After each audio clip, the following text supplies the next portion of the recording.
for a new adventure, for the world to know who I am. When we're deep in the heat of battle, that's where I'll prove myself again. I think we're ready for a new beginning. When we're united, we can't be stopped. Together we can beat our rivals. Beyblade our way. You're listening to the Pittsburgh Piledriver. What the hell is that? Podcast.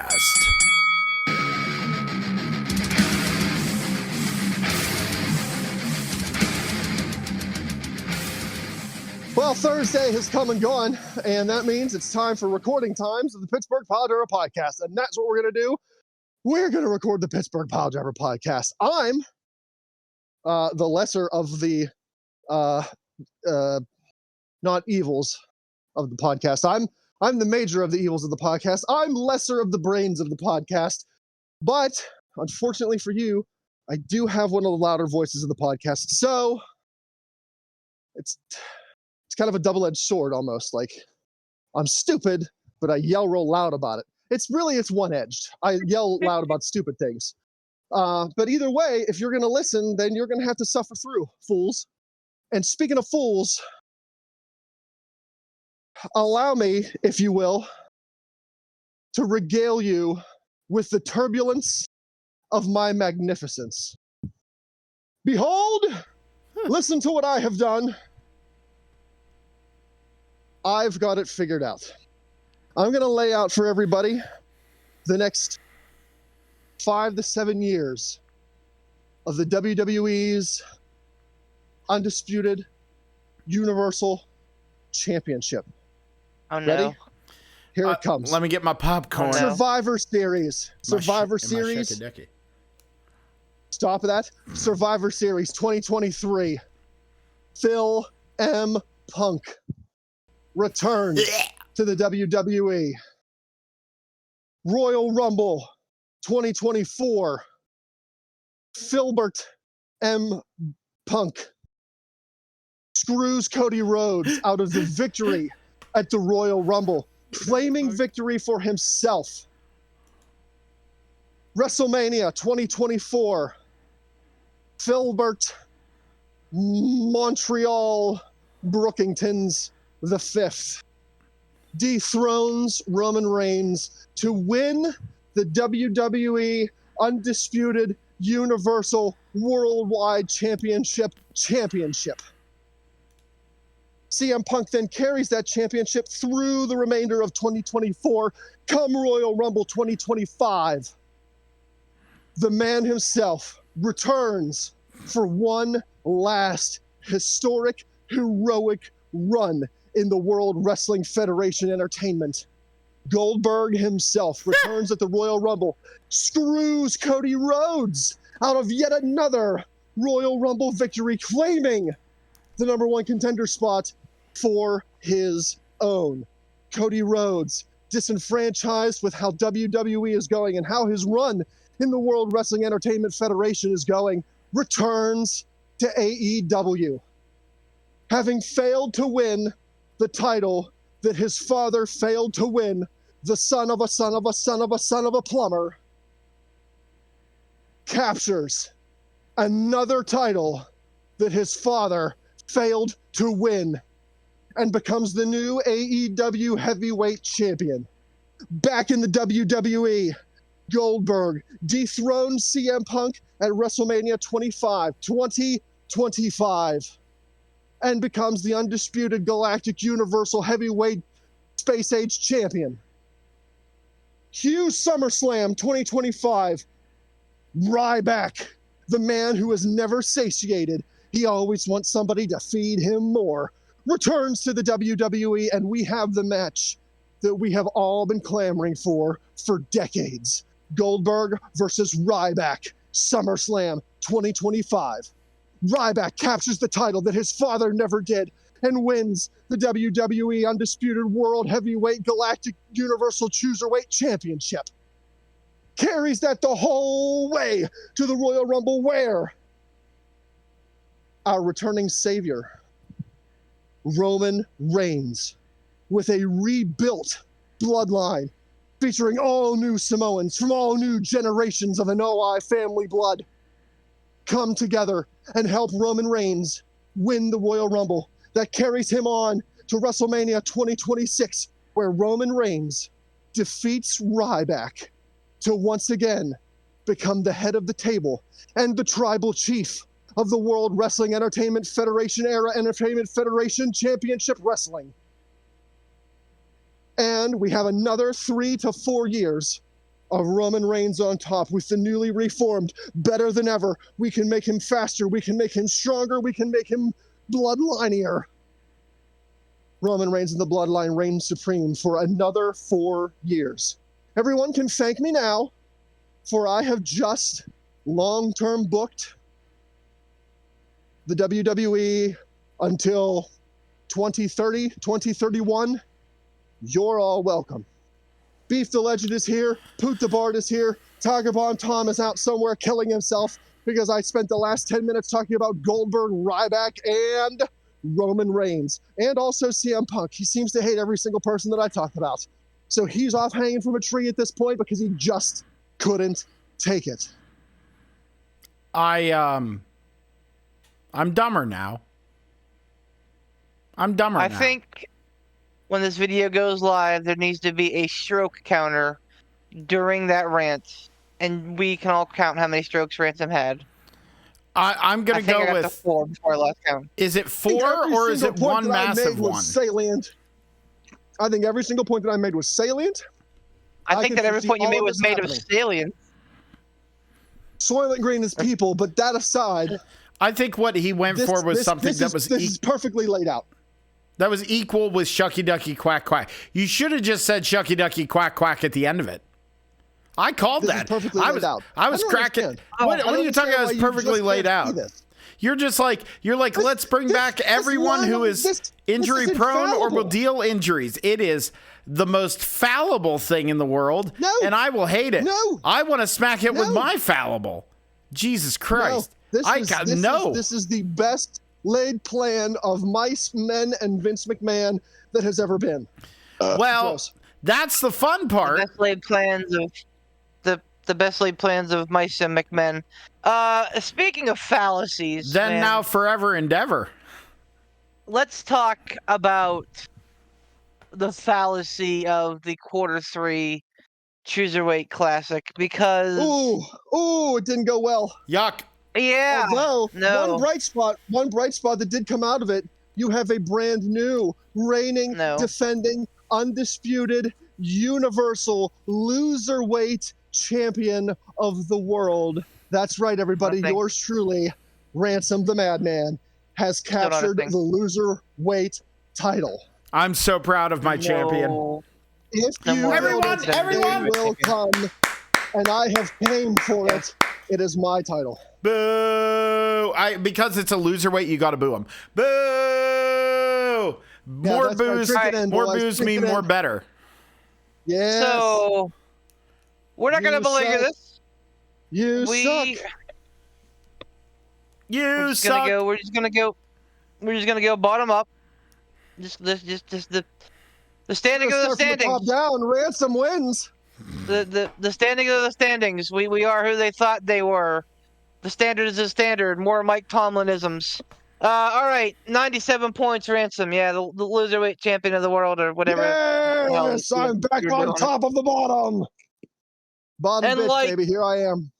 By a large margin, and I say that with all you're involved in this comic relief. Poot then is at 143. Yep. That was almost a 50-point berth, Ransom. That's a big ass fucking gap. That is kicking ass left and right, baby. For the inaugural loserweight champion, that is astounding success, and I commend you, my champion. I came, I saw, I conquered all. Surprisingly, we had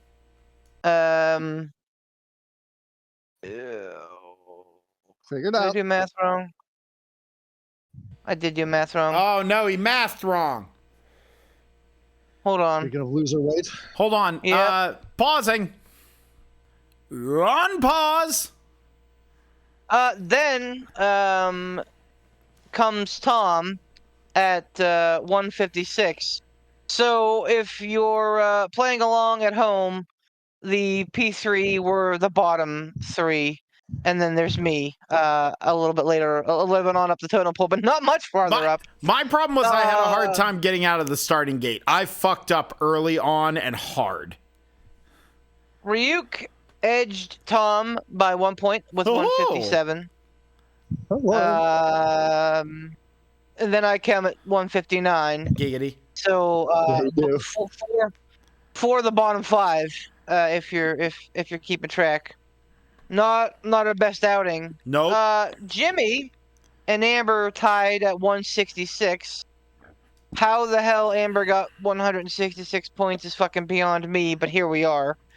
Fucking stuff that in my pipe, I guess. Yeah. He's going in the opposite direction that you predicted. Yeah. There was no collapse. There was no collapse.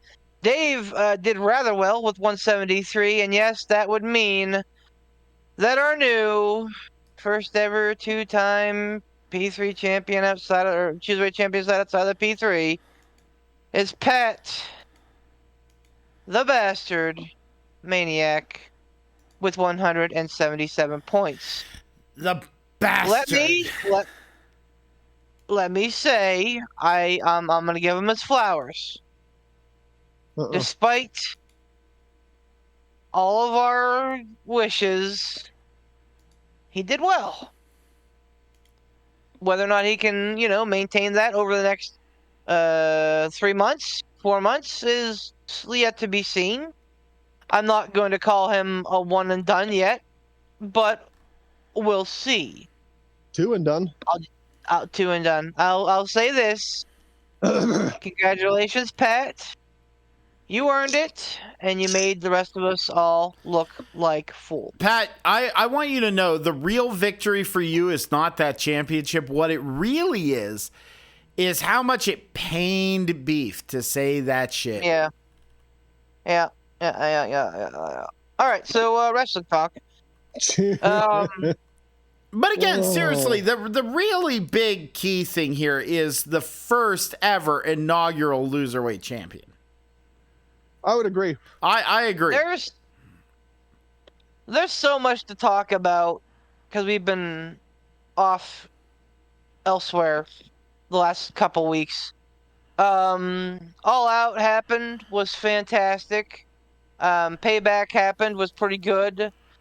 CM Punk got fired, which seemed to galvanize the troops and has created a really good environment, I suppose. Nia Jax is back. Becky Lynch is NXT Women's Champion. But Samoa Joe and MJF are destined for a clash at the Grand Salami next week, which has a better card than All Out did.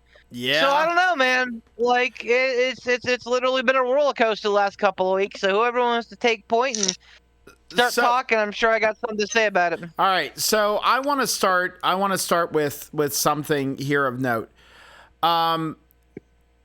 This is more kind of like the side card of what's going on with AEW and we might as well address the biggest elephant in the room with Punk getting fired. Okay. I don't. We did talk about this. Did we? No, we didn't. No, we didn't. No. We haven't had a podcast since. Yeah, we haven't had a podcast since he got fired. We might have discussed it. We talked about it on the podcast. Didn't he? Wasn't he fired before? He was fired before All In. And, yeah. No. He was. No. He was wrestled fired before All In. No, he was He not. wrestled at All In. He wrestled Samoa Joe. All Out. I can't keep but we didn't have a we podcast talked about for it on that. our All Out Picks show. Yeah, he's While right. we were waiting for Tom. Oh. We were waiting for Tom. We talked about CM Punk getting fired because it was supposedly Daniel Dragon versus that other guy. Well, then let me add this in because this is another part of it. So the big thing is a lot of people were like, well, AEW just fired their biggest drawing star. okay. Number one, I disagree because MJF Punk was not fired. Hold on.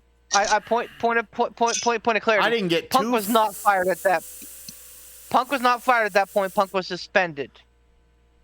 He was suspended off the wall. He was not fired till the day before. I was like, I knew because I've been avoiding the podcast in case you can't tell for the last couple of weeks, trying to wait this shit out, and here we are. So Beef's gonna eat some crows. Let's just have it. Let's fucking have it. He's been no. I'm not. My biggest thing is that I figured this was going to be very much cut and dry. That people are going to be like good riddance to bad trash, but it's not the case. A lot of the stuff that I've seen on social media and like, other talking heads discussing is that they fired their top drawing star, which again, I disagree with. But the thing with Punk is that like everyone's saying, well, AEW's done now. AEW's done. They fired him. They fired their top drawing star. Everyone is going full Jim Cornette on this. And I'm just like, you guys understand that in the interim when CM Punk was gone was, in my opinion, some of the best work AEW's done. Yeah, it was weird having him be gone from injury, but when he came back, and it was great having him back whenever he was like playing ball theoretically. But the thing is, everyone's kind of shitting on Jungle Boy, which, listen, Jack Perry did not exactly handle the situation. But again, he is in his early fucking 20s. He's a fucking kid. That shouldn't be an excuse for being a complete, arrogant dickbag. But Punk was that way, and everyone lauded him for it.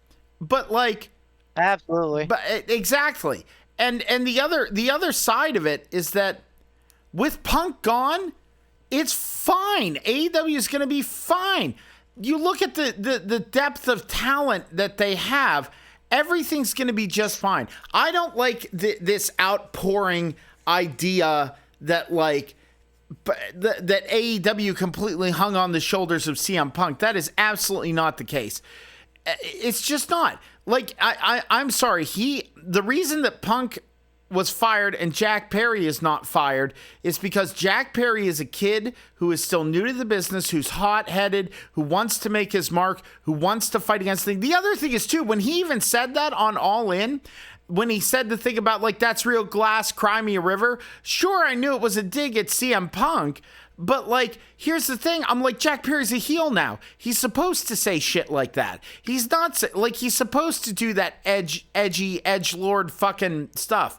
So I Punk just did took the same thing when he was healing up. Yeah, exactly. That's my thing. He did it at fucking at the big crybaby rant. What do they call it? The gripe bomb. He did that in his first pipe bomb. Yeah, like idiot son-in-law and doofus, or idiot wife and doofus son-in-law and doofus son-in-law. Like, come on. Like, I mean, he did the same thing in a promo. I know, and the thing is, though, that's the thing is that like all this did to me was codify the fact that CM Punk is not. There was the whole thing going around with pointing out the fact of whenever he was cutting that one promo with Triple H where he had his feet up on the table in the ring and Triple H was standing there talking to him. And he said the only change that you want to see, as long as CM Punk is on top, as long as it benefits CM Punk, you don't care about change otherwise.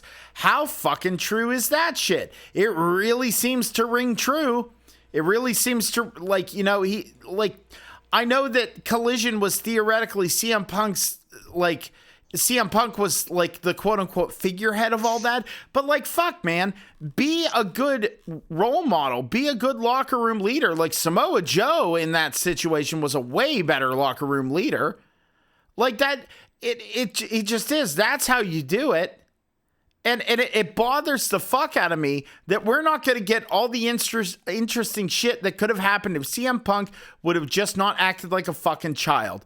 Not taken away from Jack Perry. He maybe should have, cooler head should have prevailed. But again, it's the thing to go like, Jack Perry's a fucking kid. CM Punk is an almost 50-year-old man. Give me a fucking break. Like, you know, you need to do it. And now everyone's talking about a possible WWE CM Punk return, unless Endeavor looks and goes like, okay, we're going to be able to make like a lot of money off of this, which more than likely they fucking will. But like, who knows? If he goes back there, it's not going to do anything good. Beef said it best. It's not going to be good for WWE, and it's not going to be good for CM Punk. Punk needs to just slip into, you know, a quiet retirement and hang out with AJ Lee and just do his other shit. That's what I have to say about it. The annals of history. That's what I have to say. Yeah, I mean, I'm not taking away from his legacy. The man made a fucking impact on wrestling in a great way. He did a lot of awesome shit. And he was one of the best ever. But like, man, you either live long enough or you either die a hero or live long enough to see yourself become the fucking villain. Mm-hmm. So look, I'm not gonna get beef wound up. Like I'm not gonna do it. I'm just gonna say my piece and then be done. AEW was built without CM Punk. AEW will survive without CM Punk. He drew a lot of money for them. You can look at it. Beef's not wrong when it comes to that. He was a money draw. Yeah. But they built themselves without him. They'll carry on without him. Will there be a revenue gap? Probably, maybe. Not enough to where they're going to be like, well, shit, we shouldn't have fired him because now we're drowning and we're going to have to lay people off because we don't have that CM Punk revenue. They'll be fine. Collision, I agree with Beef. Collision is an uncertainty. It was kind of built around Punk. It featured him prominently and heavily. You know, the internet smarks, whatever, you know, called it the Punk show because he was instrumental in that show and he was heavily featured. Rumor on the street is that Daniel Bryan is being slated to be the face of Collision. I think Daniel Bryan can do a great job at that. I don't know that Daniel Bryan will be the merch mover, moneymaker that CM Punk was. As far as in-ring quality, I think he can handle himself just fine. You know, at the end of the day, I think the tragedy of CM Punk is the end half of his career. And, you know, I said this to you guys in the group chat, but I'm going to say it on the podcast. The end half of his career is mired in fights, disagreements, temper tantrums, backstage incidences, falling out of friendships, and an eventual firing. And if that's how CM Punk goes out of the business forever, I think it's a shame. For as much as I'm not a CM Punk mark and I don't necessarily see what everybody else sees in him, it's undeniable that he had a historic wrestling career, and he should have ended a historic wrestling career as a hero.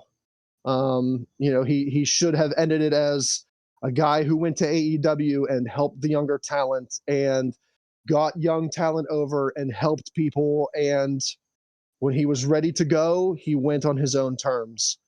But instead, it went the opposite way. He was shown the door. And, you know, when people talk about the end of CM Punk's career, I fear that they're going to be talking about the Grape Bomb, the Jack Perry fight, and the firing. And for somebody who did have a career filled with many, many highs, I think it's a shame that they end it on a low mark. The only, and again, I love a redemption. I do. I always have loved the redemption. Darth Vader being redeemed at the end. I love a redemption.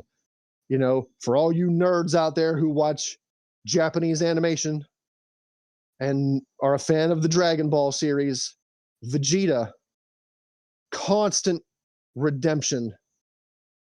I love when a villain gets to be redeemed. And if Punk does wind up coming back to WWE, I truly and honestly hope that it's a redemption story. I hope he comes back. I hope he does well. I hope he puts over people he's supposed to put over.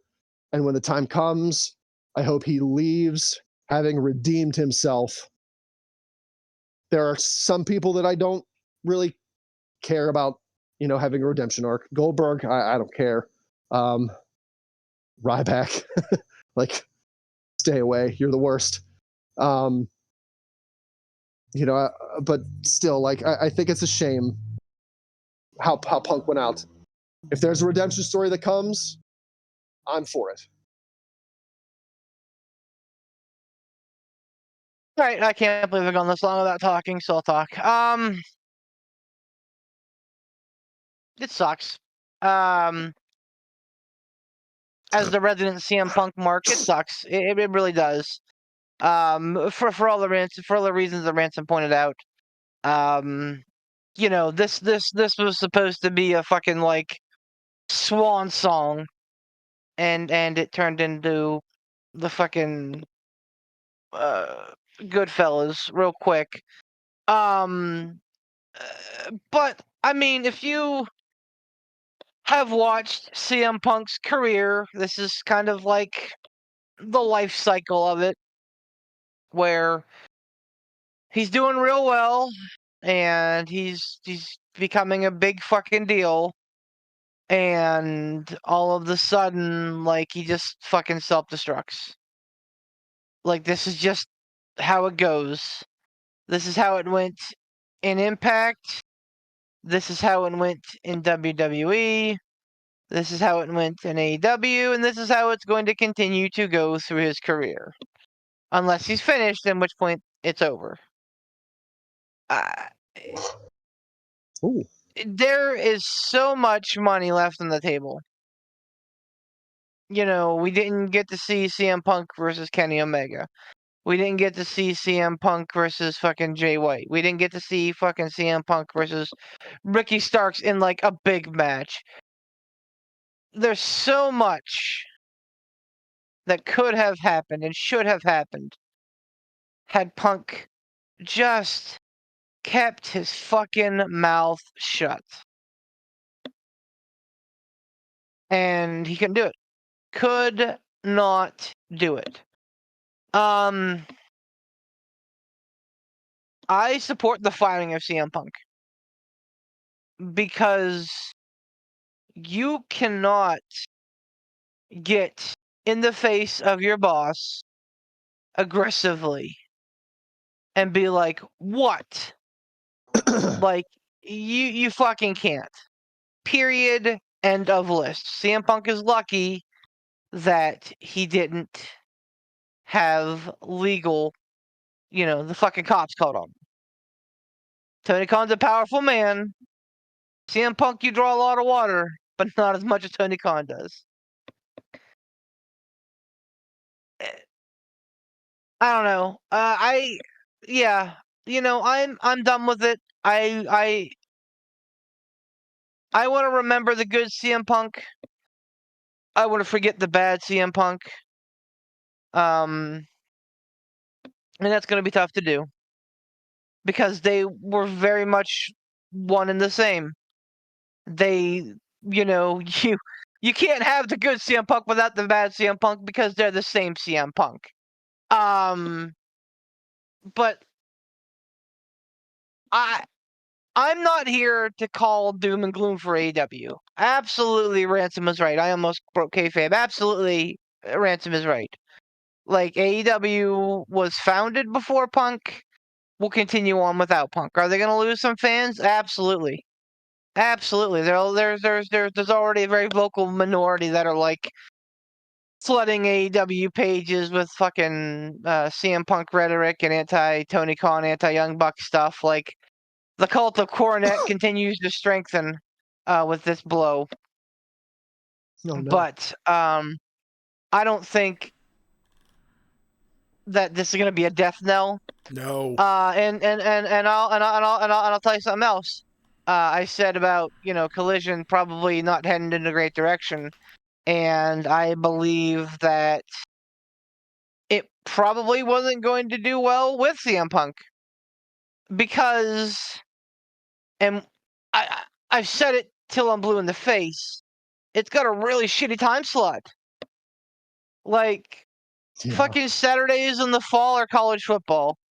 Like, yeah, of course you're gonna lose 200,000 to 300,000 of your viewers every week because you're up against a major fucking sport. Like, I don't know if this is the fucking predecessors at WB writing the check, and then Discovery being like, haha, we told you we'd give you a show, we just didn't tell you when it was gonna be. Haha, ha ha ha. Like, good luck, Tony. Or if someone was fucking sipping from the Turner Kool-Aid and was like, oh, we haven't had a good wrestling show on Saturday nights for fucking 40 years. You want to know why? Because wrestling doesn't work on Saturday nights. Oh, no. What do they call it? Saturday Night Main Event? No, it was just WCW Saturday nights. There's so much about the way that Collision was set up. It was never going to succeed. It would have done better with CM Punk, yes. Is it going to be marginal? Absolutely. They may have gone from getting 400,000 fans to 300,000 fans. And is that going to spell the end for it? Not necessarily. I think if they're smart, the network's probably like, hey, we knew this was coming. Whatever, just fucking weather the storm. College football's only around for 13 weeks. We can weather the storm a couple months and then get through it. So I don't think that anything is absolutely detrimental here. I just think that it's a big body blow for people that supported Punk for a long time. Present company included rather. When you put your fucking neck out there for somebody, you want them to have your back. And not that me and Phil are buddies. I don't, I've never had fucking Phil over for a Pepsi. But I was I was, I'm like, hey man, give the guy a chance. Oh, but he hasn't put over any young guys. Give him a chance. Well, he's getting all these fucking problems. Give him a chance. Okay, well, we did, and you didn't do anything. As far as the return to WWE, like Ransom said, that was my exact quote in the fucking chat. It's not going to be good for him, because he's just going to get older and more bitter and probably hurt some more. It's not going to be good, and he's going to tarnish his legacy, because he's not going to go there and win any titles. And it's not going to be good for the company, because I think that there's going to be more of this to come with CM Punk if he goes somewhere else. Yeah, he's going to sell some shirts for you. You're 100% right about that. Woohoo. And he's going to get some merch sales are, I know big. they make money, but still, woohoo. Okay, you're going to get a flash in the pan shirt sale. He's been the biggest merch mover in AEW month over month, so it's not like flash in the pan I don't think, applies here. But there's definitely going to be a balance, but I don't think it's going to be enough of one to shed WWE in a good light. But regardless of that, I think he's coming back. Really? I do. Just by the way that Nick Khan handled the question, in a very political manner, told me, "Oh yeah, he's on our radar." And we got to remember here, Like, everyone's like, oh, but Triple H doesn't like CM Punk. You're right. Triple H likes making money and has no say in the matter anymore. Triple H is not in the board of directors anymore. Vince McMahon is on the board of directors. And Vince McMahon let the Macho Man come back, the same Macho Man who deflowered his adolescent, his teenage daughter. Theoretically. Allegedly. But, like, you know, and you know, fucking Mach had some real shitty things. He fucking let the Ultimate Warrior come back after the fucking Ultimate Warrior basically fucking held him out for all kinds of money. Like, he let Hogan come back after Hogan testified against him in federal court. Yeah, man. Fucking Jeff Jarrett, who, like, held him over the coals for, like, a $300,000 payday for one match because of a fucking, like, contract oversight. He came back. Like, Vince McMahon likes money. He likes his ego, absolutely, but he likes money. And I'll be honest, I think that CM Punk still has tread in the tire. He still has this weird lunatic fringe cult of fans, which I count myself kind of a part of. What do you mean, like, kind he has of? This weird... What's this kind of talk? Okay. I can see the forest from the trees, all right? Like, You are being you are being very down the middle on this. I will give you credit. I am. I'm trying to be very pragmatic. And again, I don't want this to happen, but, like, it's going to happen. Like, Survivor Series, it depends on Punk's no compete clause.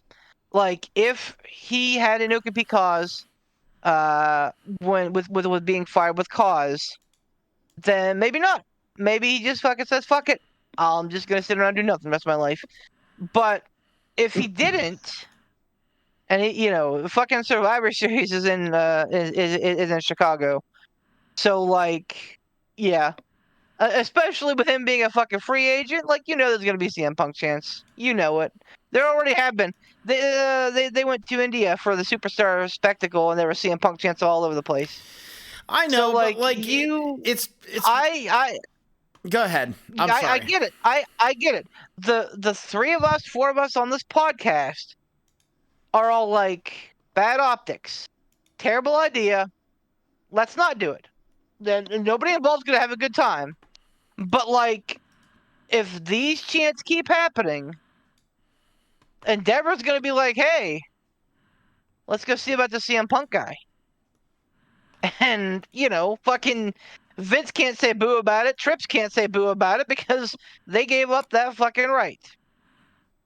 So, I do think it's gonna happen. I think it's a bad call because I think it's only gonna hurt Phil Brooks's stock. Status. Yep. Because he's just gonna lose on some big stages, and I don't know if the juice is gonna be worth the squeeze for WWE. Oh, you used my term. But we'll see. Yeah, well, let's move away from CM Punk stuff. What I can't yet. I have a question. All right. Yes. And we talked about, get the farm out of here, Cup of Doom. We talked about this, I think, when we were watching the All Out pay-per-view. Do they, and by they I mean AEW, do they just forget that the real World's Championship ever existed? Yeah. Or does that continue to be some sort of championship that they keep around? Or was that pretty much a CM Punk belt, and now that CM Punk's not there anymore, the CM Punk belt is just forgotten about? We just don't talk about it anymore. It's like the WWE's version of the NWO. It's just we don't talk about them anymore. Let me my answer is going to be real short and sweet. Yeah, ditch it. It's gone. It's gone. Let me instead tickle your fancies with this. Ooh. Samoa Joe faces MJF at Grand Slam next week, right? Right. What if there's some fucking chicanery, and somehow Samoa Joe can lay claim to beating Max, but obviously it's not something that the AEW record books would support. I don't know how they would achieve that, but Samoa Joe could be like, hey, Look at this title I found in the trash. It's only fitting that the man who beat MJF carried around. You think you're tough enough to be the real world champion? Come get him. Oh, that would be fun. I don't. Yeah, that would be fun, but I don't think that shit's gonna fucking fly. I don't think it'll flush. I don't think it'll flush. I just don't. I mean, you come up with a better way out then, because, like, to me, Samoa Joe's a very fucking hot talent right now. Oh, yeah, he is. And I think him losing to CM Punk was about as close as they want to come to him losing Steam. And I think another clean loss to MJF next week would, continue to kind of take that steam away. I think that and again, I don't quite know how to handle it. Maybe something to the effect of, like, Max using the Dynamite ring, but Samoa Joe coming back from it and, like, tapping him out or passing him out, only to have the ref call for the bell and be like, MJF was disqualified. Maybe MJF hits the ref, and when the ref comes to, MJF's out, right? And, because we've seen that in WWF before where, they're like, oh my God, I won the title. And the ref's like, no, you win, but by disqualification because so-and-so hit me. And they're like, no, the title. Like, something just as easy as that. That would be fun. That would be fun.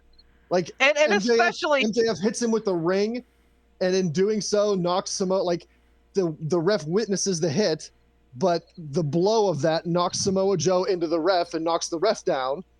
So before the ref can disqualify MJF, Samoa Joe gets up, puts MJF in the clutch. The clutch, and MJF is tapping out. The ref comes to as MJF is tapping out. He calls for the bell. Everybody thinks Samoa Joe wins, but like you said, the ref says no. You win by disqualification because he hit you with that ring, and that's what I saw. Oh my, that would be fun. And it would be fun, but you guys, you're disappointing yourselves. Imagine the optics of Samoa Joe holding up the title with the big X on it to the camera on Collision, saying, if you think you have a claim to the Real World Championship, come and get it.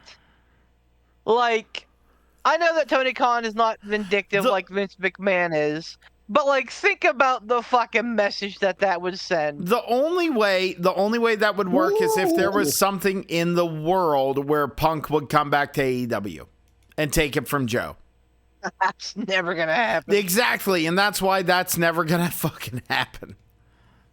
So you know what? Never say never, because again, I think that the reason Collision exists is because of CM Punk.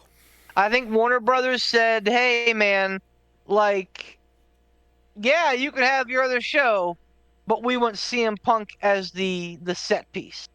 I think AEW was probably ready to have Punk just kind of quietly go away. And Warner Brothers was like, nope, you bring him back or it's off the table. And now, Tony's like, hey, I was fearing for my life. Warner Brothers is begrudgingly going, oh, okay, well, you got us there. So, like, you never say never. Like, if the network says jump, you tend to say how high. But it's hard for me to foresee a world where that happens. I don't know, man. Poot's probably right. Let me... Go ahead.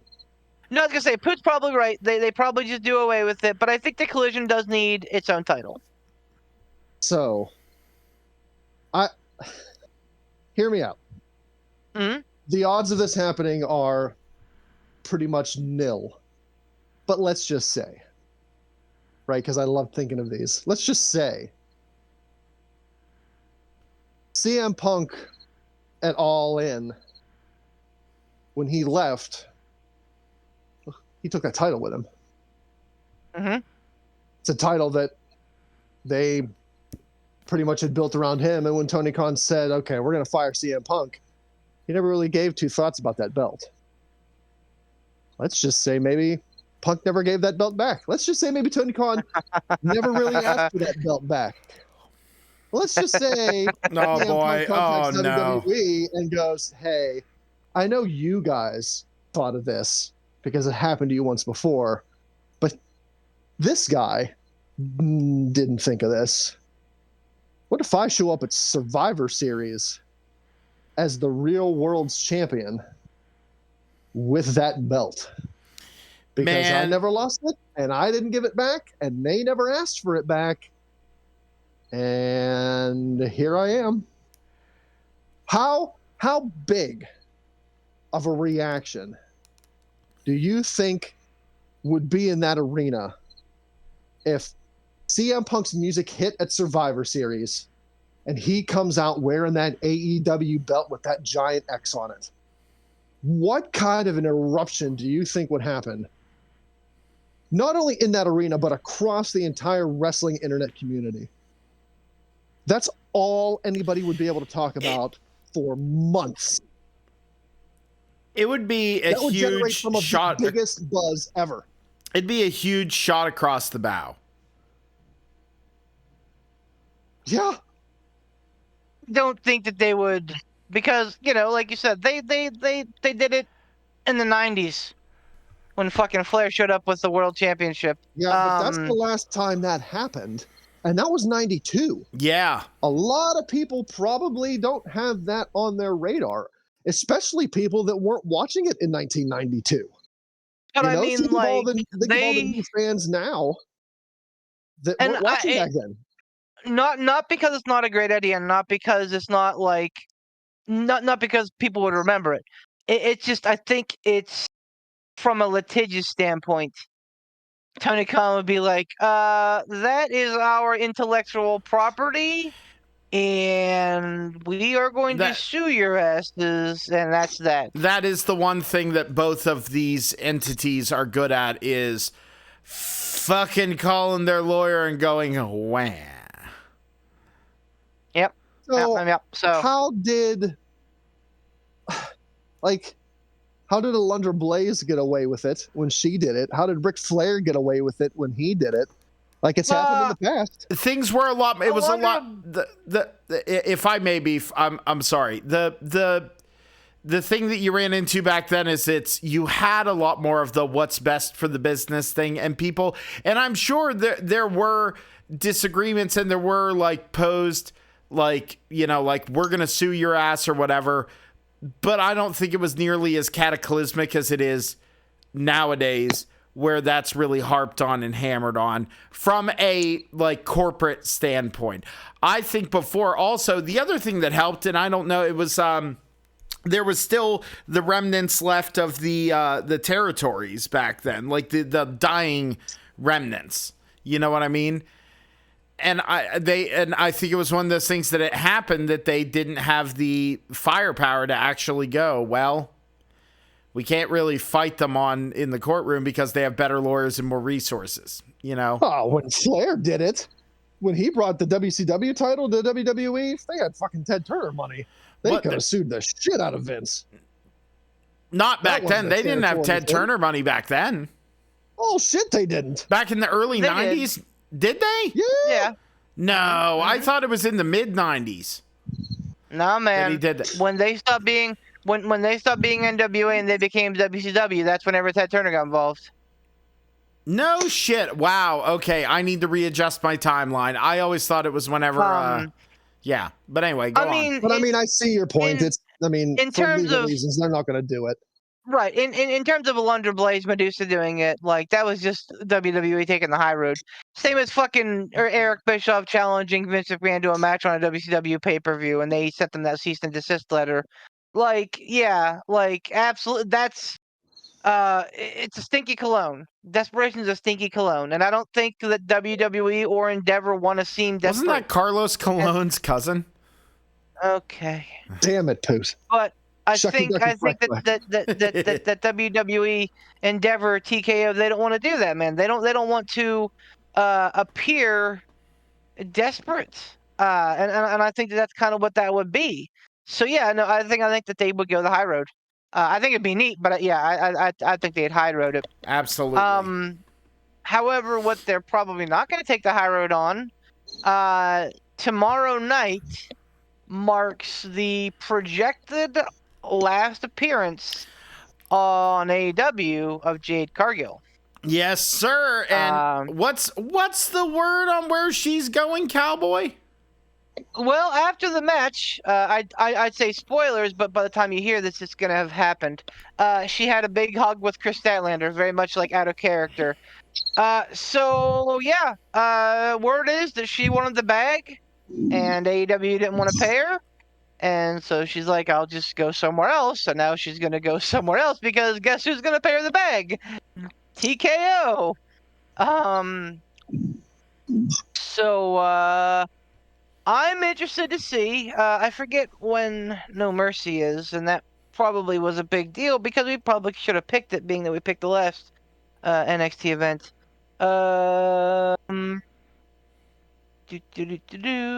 September 30th. Okay, so we still have some time to decide if we're going to pick it or not. Anyway, I'll be interested to see if sitting in that crowd in 2.5 weeks' time, if we see one Jade Cargill or not. Now, refresh my memory, because I'm a dummy. As we know. When your contract expires in the wrestling world these days, there is no non-compete clause. Is that correct? Because you fulfilled your contract. Yes. We could cite Moxley. Moxley let his expire, and literally the second it expired, he posted that thing on his Twitter, the Mox promo video of him like getting out of prison. Same thing with Danielson and Adam Cole. They both kind of showed up at AEW pretty quick thereafter. So she could, theoretically, if she's fulfilled her contract and she's just chosen not to renew because they're not going to pay her the money she wants, she could come out and not just be like a face in the crowd. She could come to the ring and do a thing. Maybe not have a match, but she could do a debut where she shows up and cleans someone's clock. Is that right? Absolutely. Sounds like it. Oh, dear. Unless things have changed. But in the same breath, so could Adam Copeland show up at the big Dynamite event in New York City this week. Oh, my. Well, and would you trade a young up-and-coming superstar in Jade Cargill for an absolute legend on his way out like Adam Copeland? Yes. That was a very quick answer. We've talked a lot. Listen, Jade Cargill is a phenomenal athlete, and she is an attraction. She is an attraction, and she has a well of potential that runs deep. I am not taking anything away from Jade Cargill, and I am very excited and eager to see where her career takes her. I truly am. However, right now, and what's been our biggest criticism of Jade Cargill? She has been absolutely. She has been pushed to the moon. She has been made to look like an unbeatable monster, and she is greener than goose shit. Like, she's going into WWE where she will have all the resources that she can possibly have to get better, as long as she does not have an ego. If she doesn't have an ego and she doesn't go, well, I mean, look how much money they're paying me to be here. I'm Jade Cargill. If she doesn't do that and she doesn't go like, well, I don't need this job. She's married to an MLB player, correct? Yes. Yeah. As long as she doesn't do that and do the thing well, I don't need to be here in the first place. Engaged, I think. Well, engaged. I don't need to be here. I could just go do something else. I can go do whatever I want and it'll be fine. If she doesn't have that and she has the work ethic and really wants to be in there, then I would say, you know what? Right now, in this moment in history, I would say that AEW getting Adam Copeland or Sexton Hardcastle or The Edge from U2. I think that they are getting something that is going to benefit them. But not having Jade Cargill 5 years down the road, they're going to do I could have had a V8. But again, I think Jade Cargill needed to leave AEW so that she can grow as long as she has the work ethic. Here's my take on it. Oh, go ahead. Because that's kind of a flippy floppy answer, Poot. Not that I expect anything different from you, my guy. Okay. But fine. You want a non-flippy floppy answer? Here's the thing. Right now, Jade Cargill for Edge, AEW is getting the better end of the deal because Jade Cargill is green and she has been handed the universe. Okay. If she does not have the proper attitude going into WWE, she will get eaten by the system and fade into obscurity. How's that for a non-answer? How's that for a more defined answer? How's that? So you're saying that AEW wins. Okay. Yes. I like it. I like it. I appreciate it. Thank you for being a very clear and concise answer, my guy. There you go. Go ahead, Ransom. I think... Poot's triggered by the word flip-flop. Go ahead. No, Ransom. not flip-flop. It was just like, that was my original point, and you decided to needle me, so I gave you the fucking answer. Go on, Ransom. We're stepping all over the man. Give him the business. I think if AEW sees a viewership gap, especially in Collision, that they probably really want to do well. If they see that gap and weigh the scales of, well, do we give Jade Cargill a big bucket of money and keep her and she hones her craft here, and it takes some time? Or do we take that big bucket of money and do we give it to a very, very recognizable legend, Hall of Famer, and bring him in and allow him to be the quote-unquote face of Collision in an effort to get viewership back to that show? I think AEW weighs on the side of, if Adam Copeland will come here and do this, we give him that money. I think they would. I think that would probably be the smarter deal because, like Beef said, that time slot. But if they were banking on eyes on the prize in that time slot due to the accreditations of CM Punk, I don't know why that same eye on the prize mindset wouldn't work with an Adam Copeland. Now, I think Edge and CM Punk have a vastly different following. I'm not necessarily saying one has a bigger following than the other. I think they have a different following. But tell me that Adam Copeland showing up on Collision wouldn't get eyes on Collision. Again, I don't know if it gets the same amount of eyes. I don't know if it gets the same demographic or same type of eyes. But that would be a buzz. It would be, I think a lot of people would be hard pressed to go, nah, not interested. Edge was great. He did a lot, but nah, I don't think so. I think Edge has the clout, the name recognition. I think whether or not everybody agrees with me or not, I think he still has the talent, both in the ring and on the mic.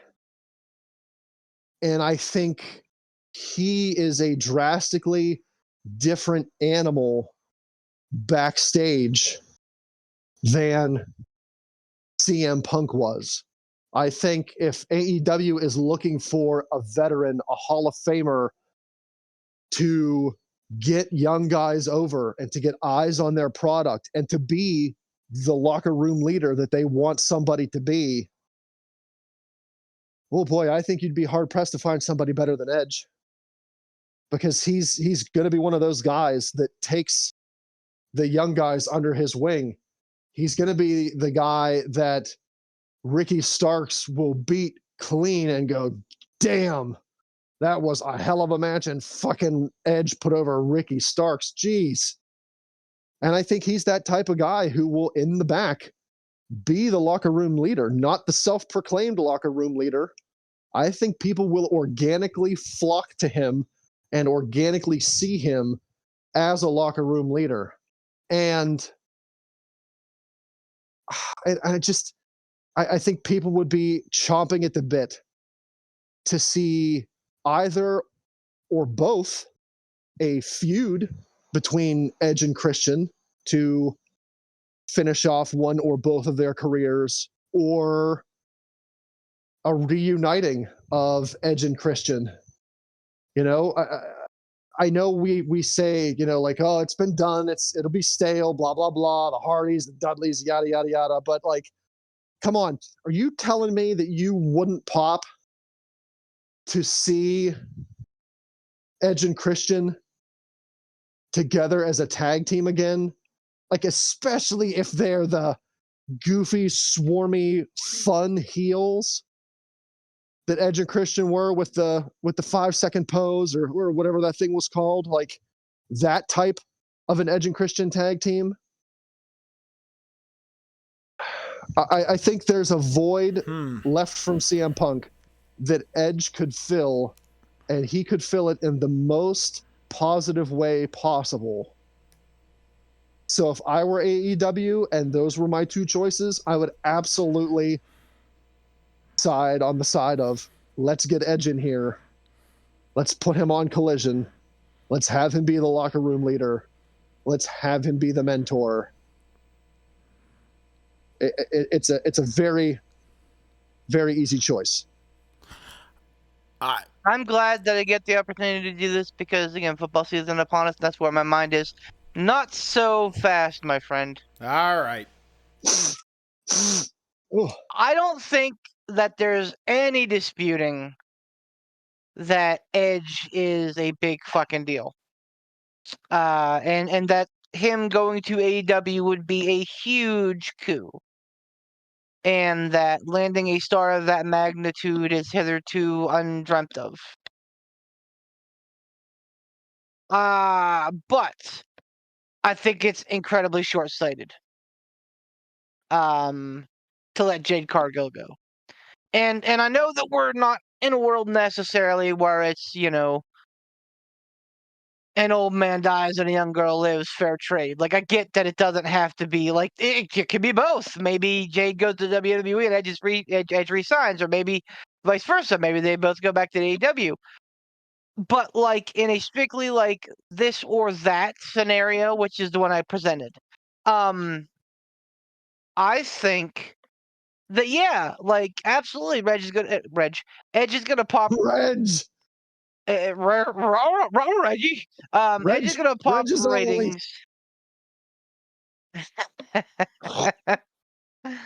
Edge is gonna pop ratings, absolutely, and maybe, you know, keep Collision's ratings at a steady, you know, 2-3K higher than what they have been for the next year or 2 years. Great.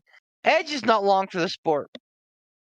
And yes, I get that he, you know, had the benefit of extra time added in, that he was able to kind of let everything else heal up while he came back from his neck injury. Great. Fucking phenomenal, honestly. Really good. At the end of the day, though, it's still very short-sighted.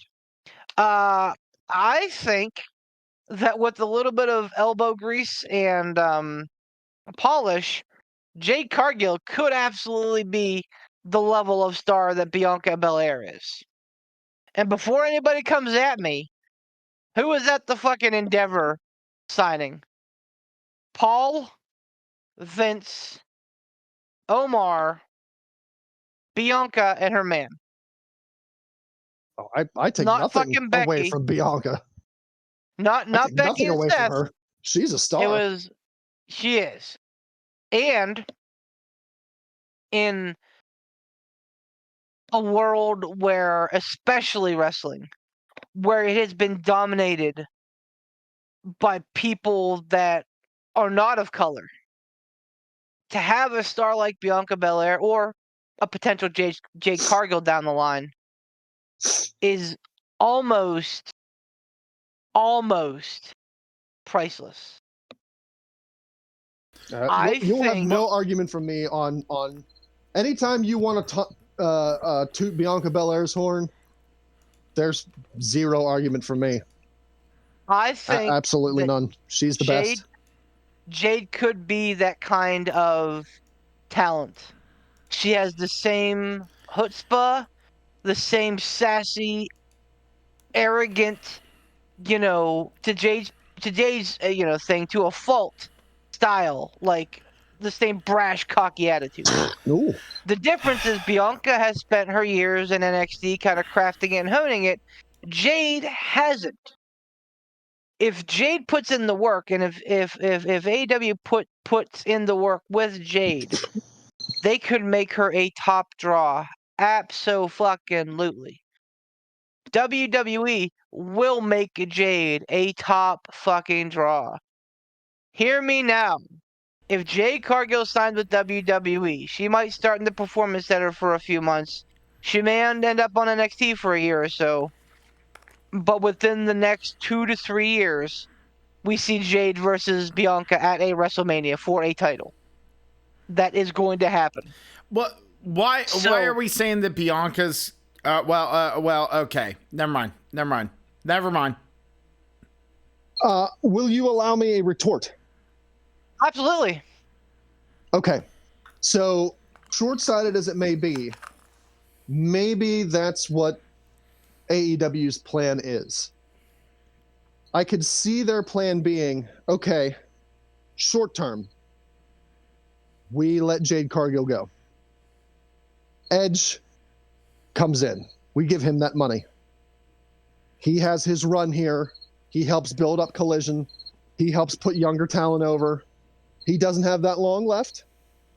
But for however long he has left, he works his magic here and retires. During that time, Jade Cargill is honing her craft in WWE. Getting better. Mic skills. In-ring skills. She's losing the green. She's starting to make the green. She becomes a very recognizable name. Well, what's to say at that point AEW can't say, okay, well, we let you go. You went over here. You learned. You grew. You got better. Now we're going to compete wallet-wise for your attention.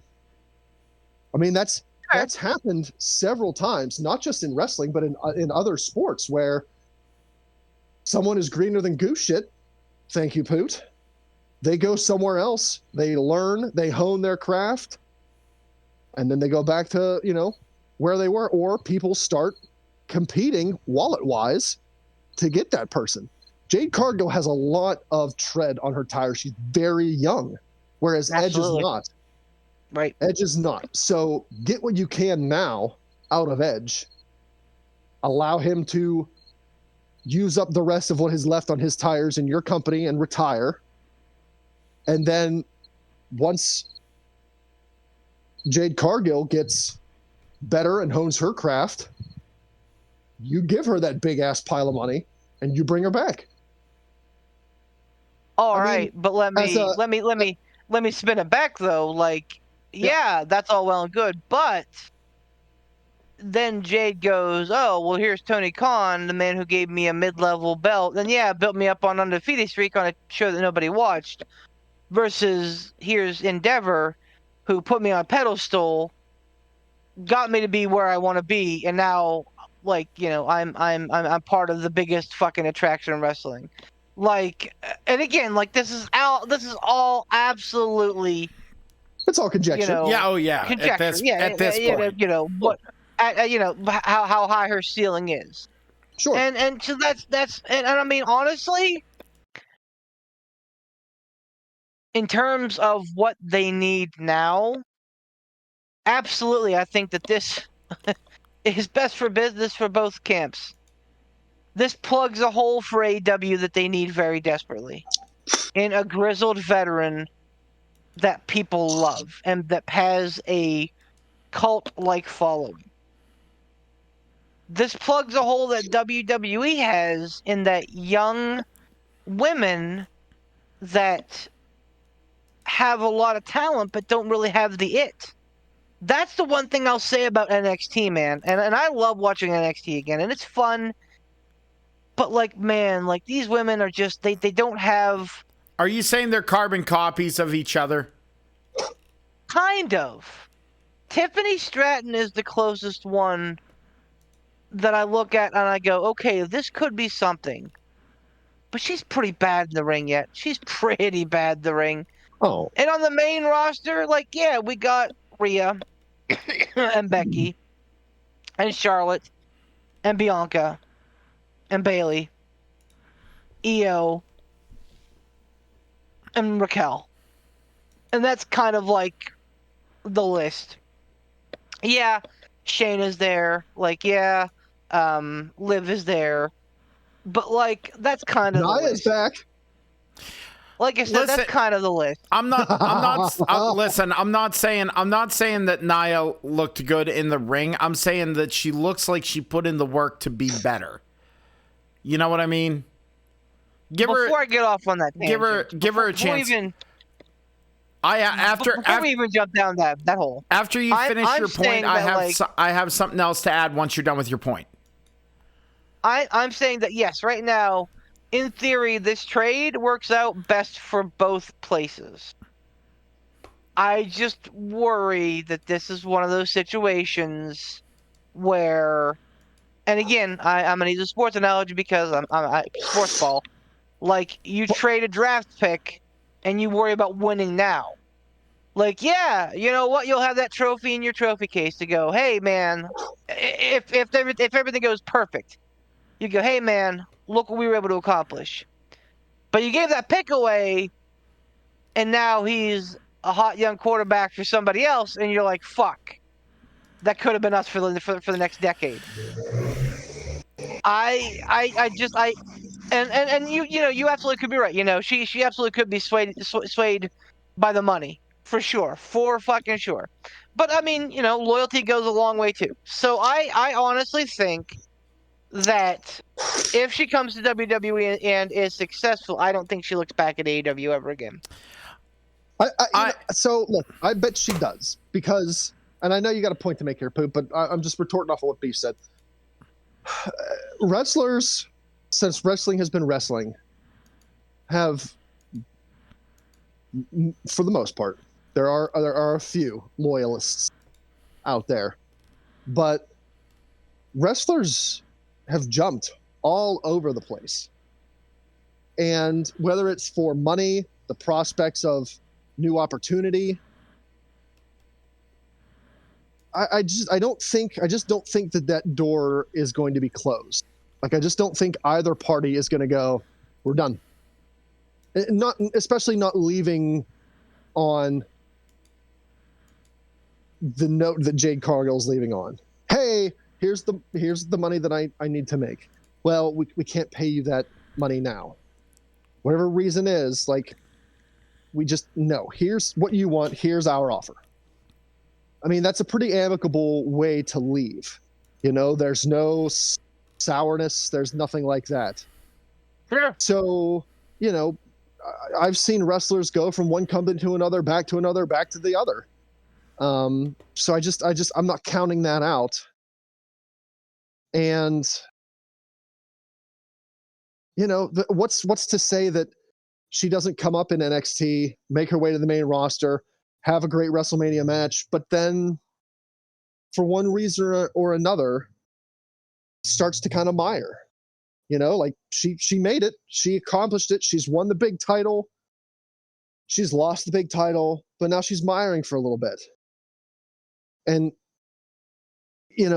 as a wrestler, as somebody who wants to have that spotlight, not just the money, but like you want to be the best, you want to be on top. If she's going to be miring, I'm not saying that's the way it's going to go, but like it always could. We've seen it happen countless times. Like somebody hits the top and then, somebody else goes to the top and this person just kind of, they mire, they float around for a little bit. If Tony Khan comes back with an offer like, okay, look, you've spent 4, 8, whatever many years in WWE, and you did great, and we think you did great, and we love what you did. If you don't like the way they're using you right now, if you're not on top but you want to be, here's a big pile of money. Here's a big pile of title opportunity. I'm just saying, like, I think that can sway somebody. And Pootsky. I don't know if this was mentioned earlier because I did sneak away and have a piss. But okay, Jade Cargill's going, theoretically, again, conjecture wise, she's going. Let's assume she's going to WWE, right? Well, I mean, as we recall from, all in, there's one Mercedes Moné that's floating around. True. I mean, that's the thing is that, like, see, I figured that would get a better pop from you, Beef, and I'm not being snarky. I'm like, well, dude, would you trade a Jade Cargill for Mercedes Moné? Oh, that's a good question. See, you're sitting there and you're wondering. But the thing is, I need you to not think. I need you to not think down the road. You're thinking like 5, 6, 7 years down the road. Yeah, and you need to think man, right like, now. Anytime I look at shit like this, I always look at it like a fucking general manager. Like, do we want to mortgage the future to get the present? But you're not necessarily mortgaging the future because, like Ransom said, we always assume that when someone leaves a wrestling company, it's always under the auspice of negativity, bad feelings, this is absolutely bullshit. You're 100% correct. Yeah. 100% correct. Like, look at Seth Rollins, okay? Like, with all due respect, I don't care how many contracts he's going to come out. He's never going to go anywhere. Because they did right by him. They made him a fucking star. And they gave him huge amount of stardom. I think if they do that with Jade, I think that she'll, and I mean, as long as she continues to get, in her mind, fairly compensated, and again, WWE is the biggest company in the world, biggest wrestling company in the world. Not AEW. People love AEW. It's fun to watch, but it's not the biggest at all. So, like, I feel like there's a lot to be said for that. But yeah, man. I mean, yeah. And here's the thing. Like, obviously, the conversation with Adam Copeland versus Jade is a much different conversation than Mercedes versus Jade. But here's the thing. You're also like, yeah, man. Like, you're getting a new car, but it's also a foreign car that's got a lot of problems. Like, I love Mercedes Moné a lot. I love Mercedes Moné a lot. She is probably my favorite women's wrestler at the current moment.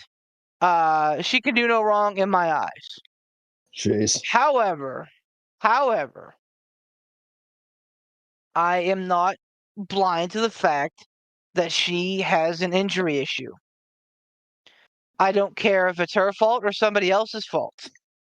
If you have an injury issue, you are not helping anybody. And it's I get the same arguments with football players. Like, you could be the best player in the world, but if you're out half of every season, are you helping anybody? No, you're handicapping your team because you're a big, like, financial detriment, and you're never there. So, like, yeah, would I prefer to see Mercedes in AEW? Absolutely. But if you're giving me the question of Mercedes versus Jade, I probably still pick Jade, because I think that, like Mercedes, Jade has, and I mean, and again, like it's that swagger, that cockiness, that brash attitude that, like, hey, I'm here. This is happening for me because I'm making it happen. And again, just by like key demos, like the African American demographic of wrestling has been always a small demographic because they've never leaned into it. And I think if they take the chance to lean into it, they're finally starting to, honestly. Like, we're finally starting to see some respected African Americans as champions. And I think if they continue to do what they're doing with Bianca, with Jade, etc., like, it's going to continue going in a bigger direction, getting more eyes on the product from that perspective.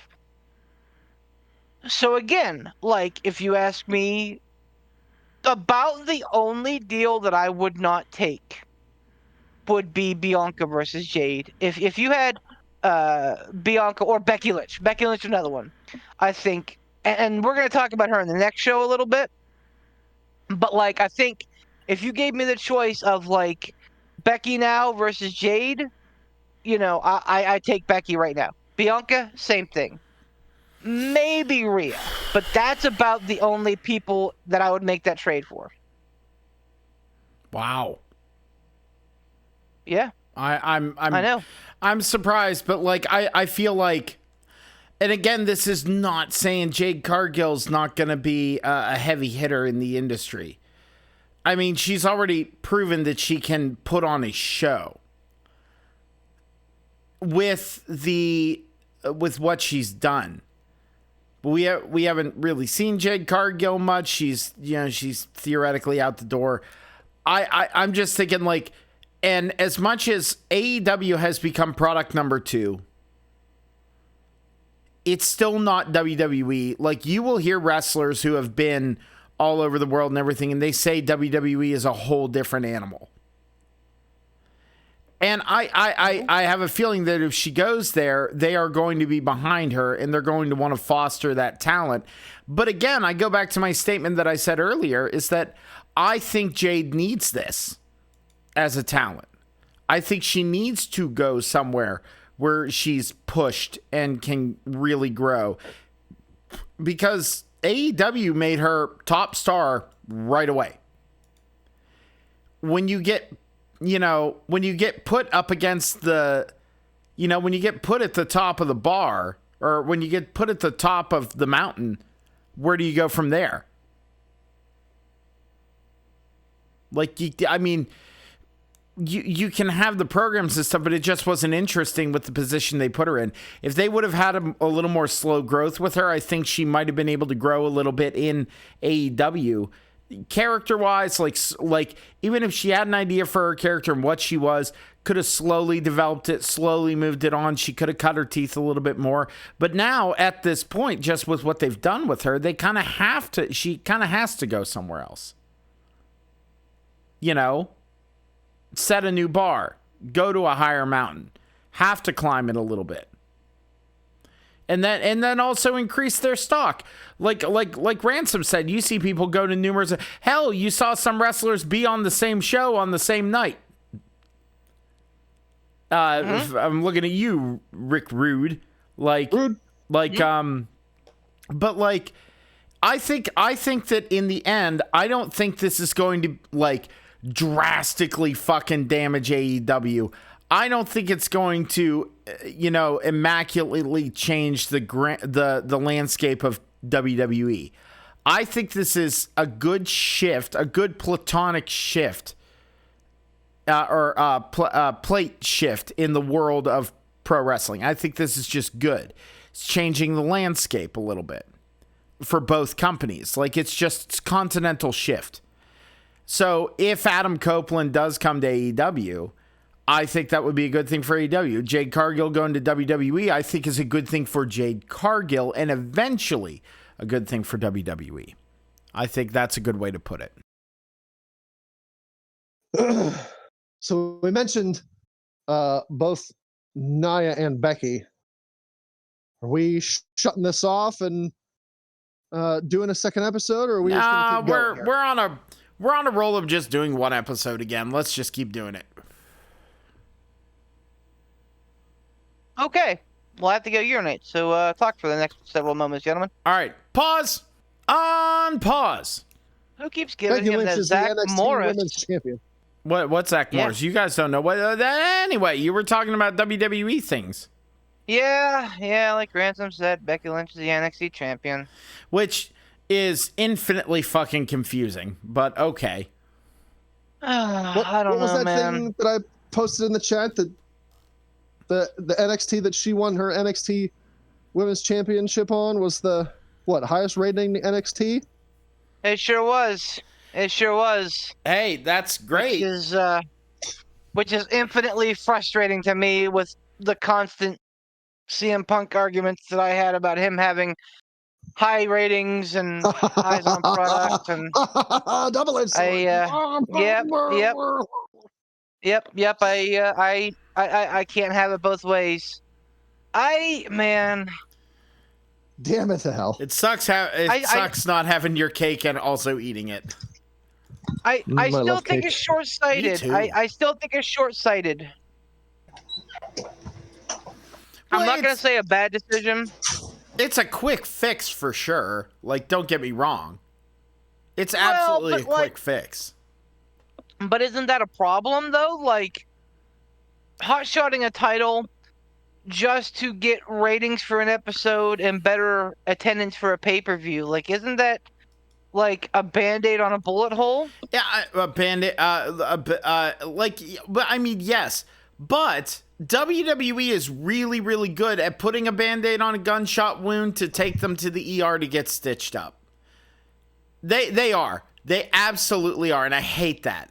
That bothers the fuck out of me that they are pretty good at that, but they are pretty good at that. Like, what? This is fucking Troy Aikman coming off of his third Super Bowl win, being like, you know what?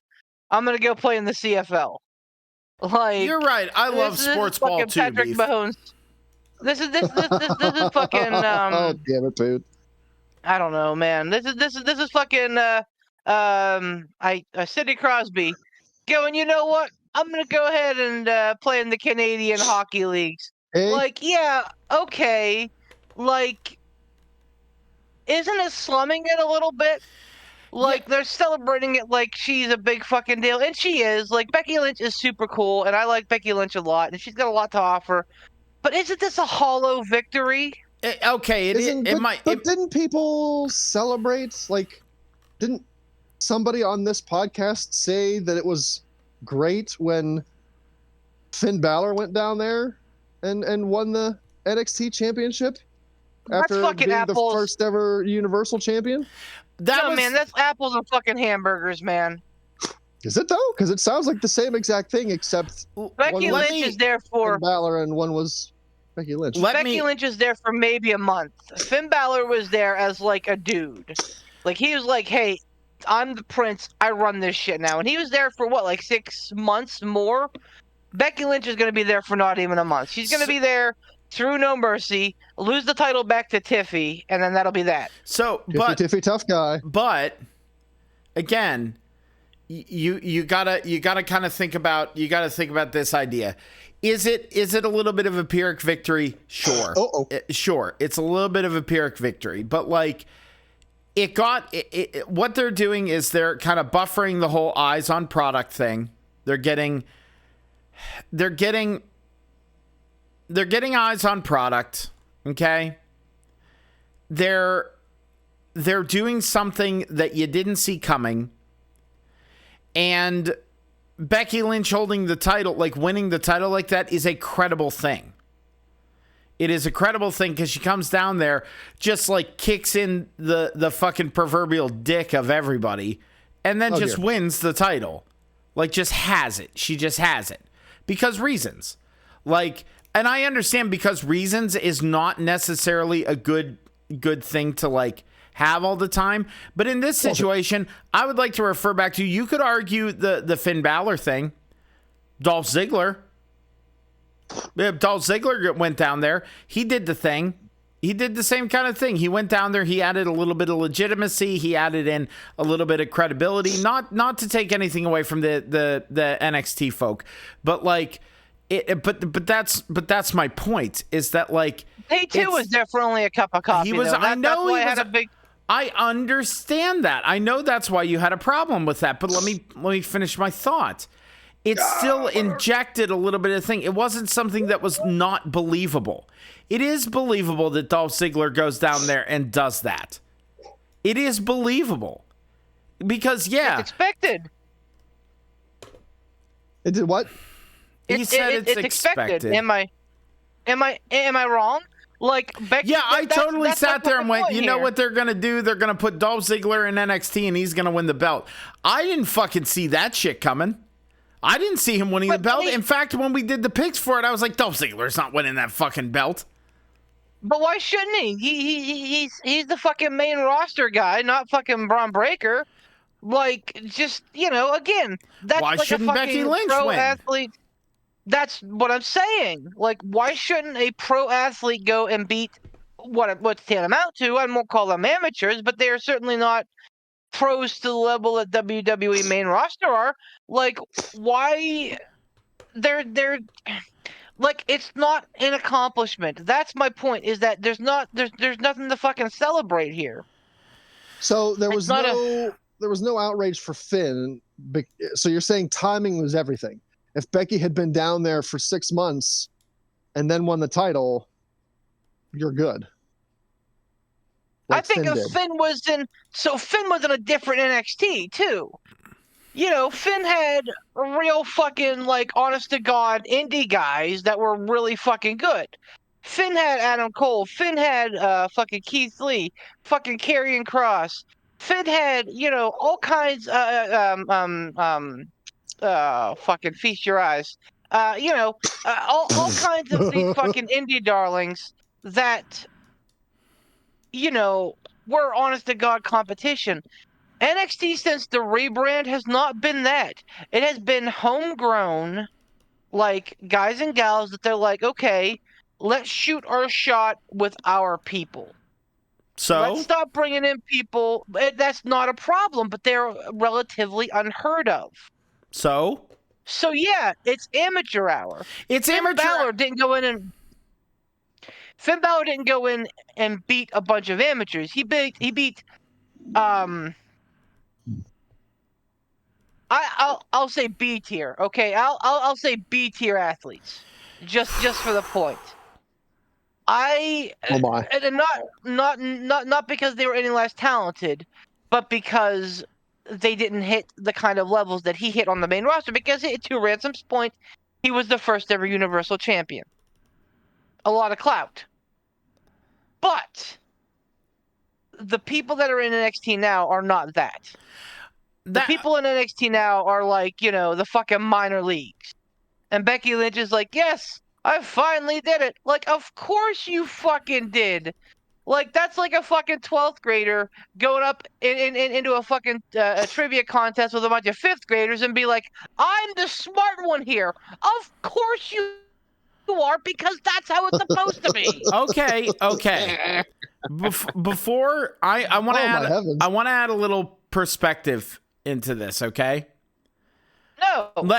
I'm gonna add perspective into this, because if I don't, then Beef goes, no, you're not gonna do that because it'll deflate my point possibly. Oh dear. Here's my point. You ain't. You've never deflated a point, but go on. Cool. I'm not gonna talk then. Fucking I don't know what's happening here. Things are doing stuff. Look, come on. Do the thing. Look. You're forgetting the fact that, like, you're looking and going, all these indie darlings that Finn Balor defeated that were there, they were legitimized because they were running the indies. They had done it for all these things. That's absolutely true. You know that. I know that. Ransom knows that because he knows you and I. Listen, Here's the thing, not to take anything away from you, Ransom, but am I wrong? Ransom knows that only because we told him so. Well, and we showed you stuff. And one of my favorite things when we show you indie stuff and you see something crazy, we get the Ransom gasp. That's one of my favorite things in the world. Is the like that's I love that. Accurate. So accurate. So anyway, the thing you're forgetting is that the people that are watching NXT might not have ever heard of Kevin Owens. They might never have heard of Keith Lee. They might not ever have heard of Dominik Dijakovic. They might not have ever heard of Sami Zayn, and they may never have watched NJPW and never heard of Shinsuke Nakamura. So you're seeing these people for the first time. So for you, they are the minor leagues. They are the ones that are being prepped to go up to the thing. You don't know their legacy. You don't know their pedigree. You don't know the things. Are there a lot of homegrown stars that have gotten signed, not necessarily been pro wrestlers before, that are being put in the ring and being trained and bred for success by WWE, depending on their work rate and if they're actually entertaining? Bred for war. Yes, that is the system now. And that was built on the backs of Corey Graves. That was built on the back of Sami Zayn. That was built on the back of all the folks that were in Sanity. All of them had independent pedigrees. Every single fucking one of them that was in there. I mean, you look at someone like Pac, for God's sake. I had never. I'm lost on the point that you're making right now. I'm getting there.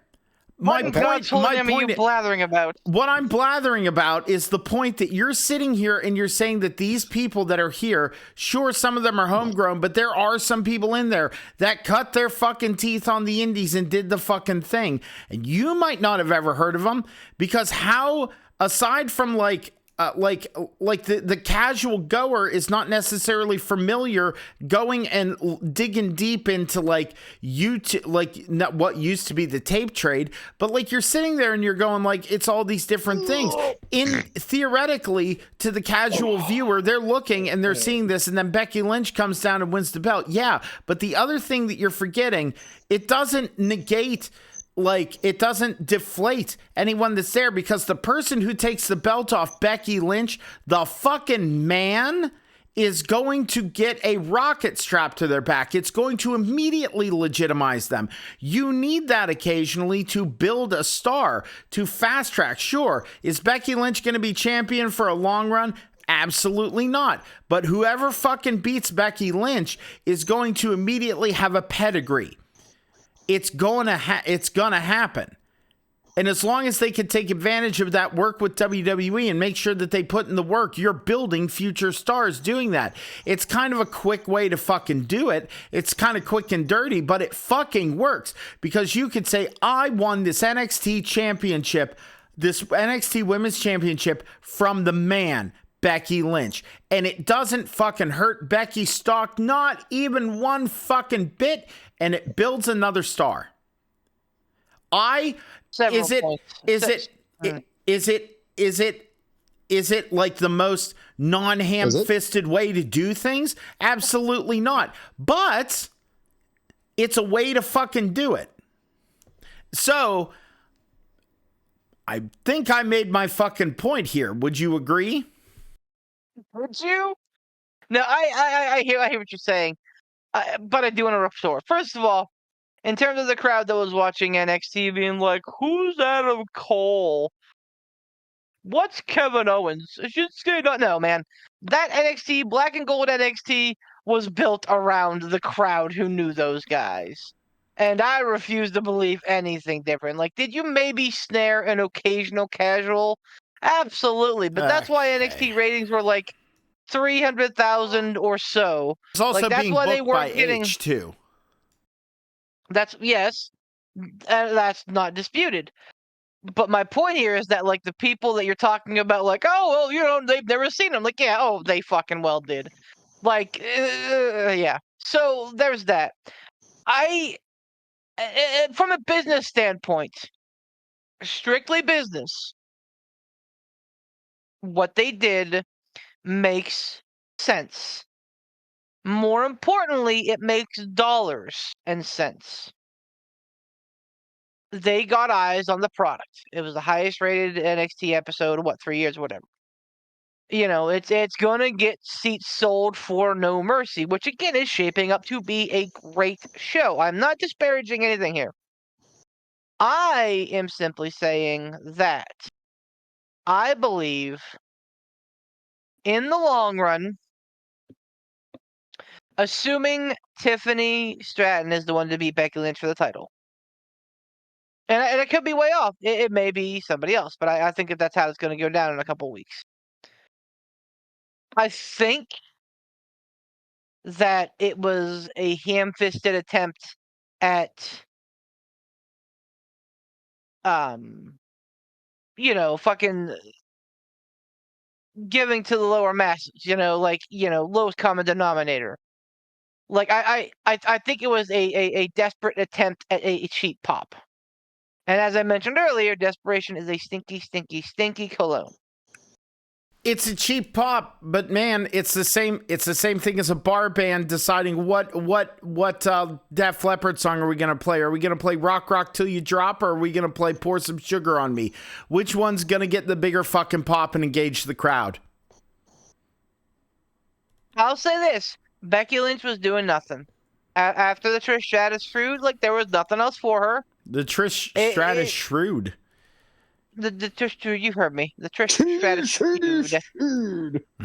I get it, man. It was good timing for her because she didn't have much left to do.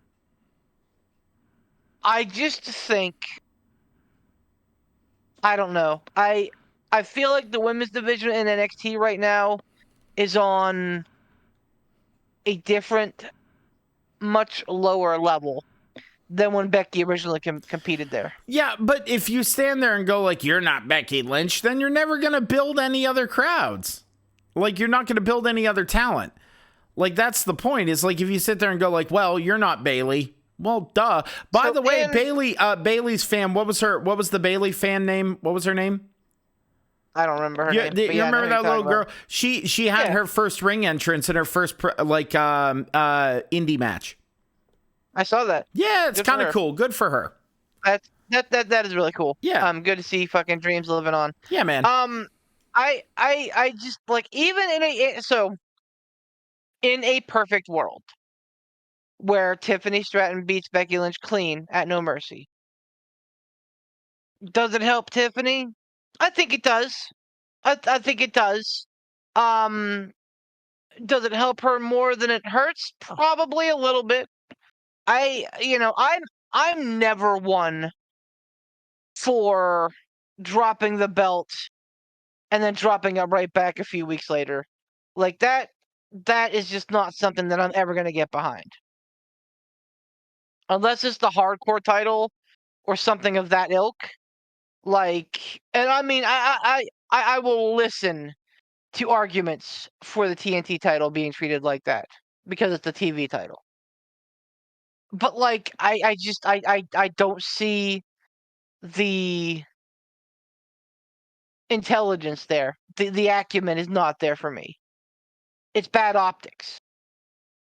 I don't see that, man. I feel like that's the problem, is that, well, to you know what? It might be bad optics, but like, to the fucking drooling masses who will throw money at the product, it's not. I get it. Like, I totally get it. Oh yeah, no. You're 100% on point there.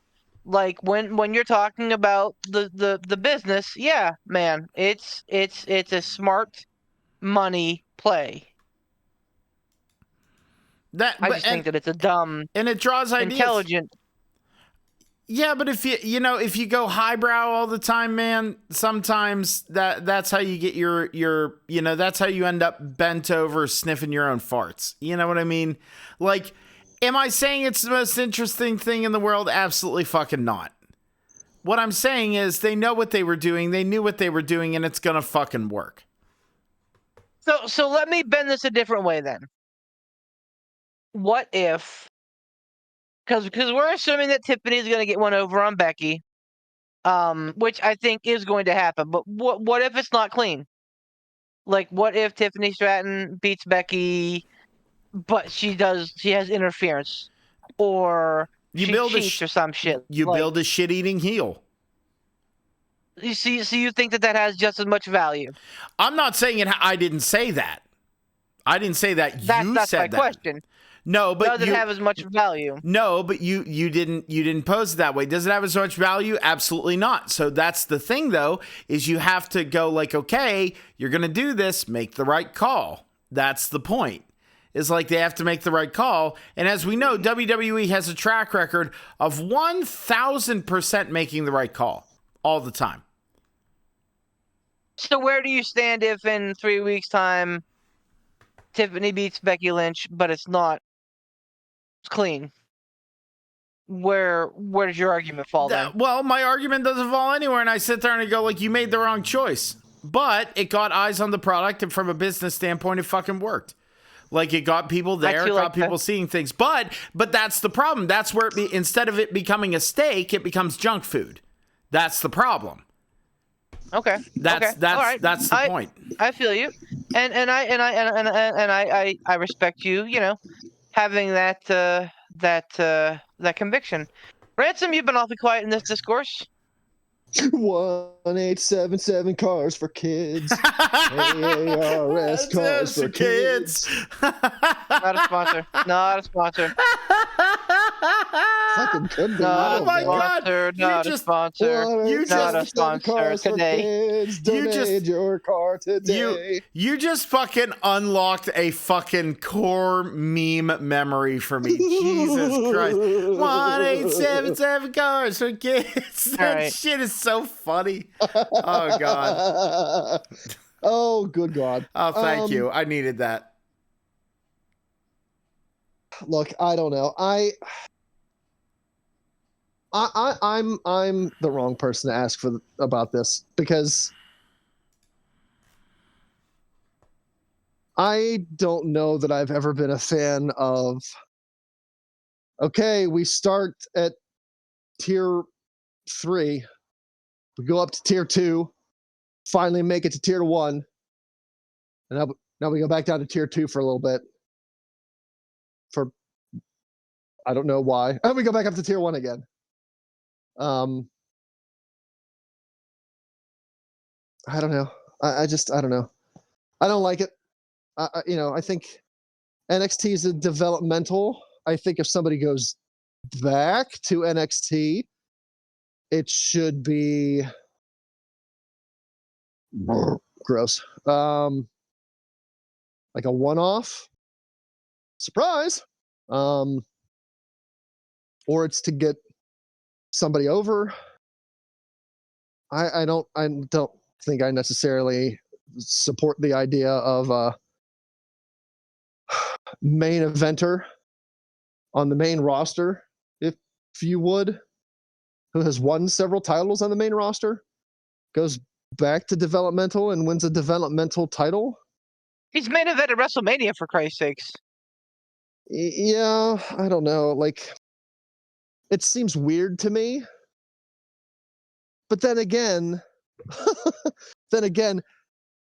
at the end stages of Ric Flair's WWE career, after he's been a 16-time world heavyweight champion, he wins the Intercontinental title and is seen wandering around with a bottle of champagne, celebrating like he just fucking won the Super Bowl after he wins the Intercontinental title. That always seemed kind of weird to me. I don't know.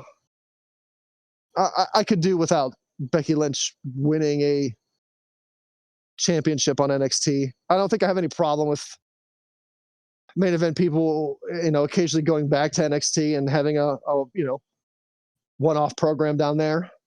I think it helps, enhance the talent, especially if they're, the developmental talent and they're like, oh shit, I get to be in a program with a, fucking WrestleMania main eventer. That's pretty damn cool.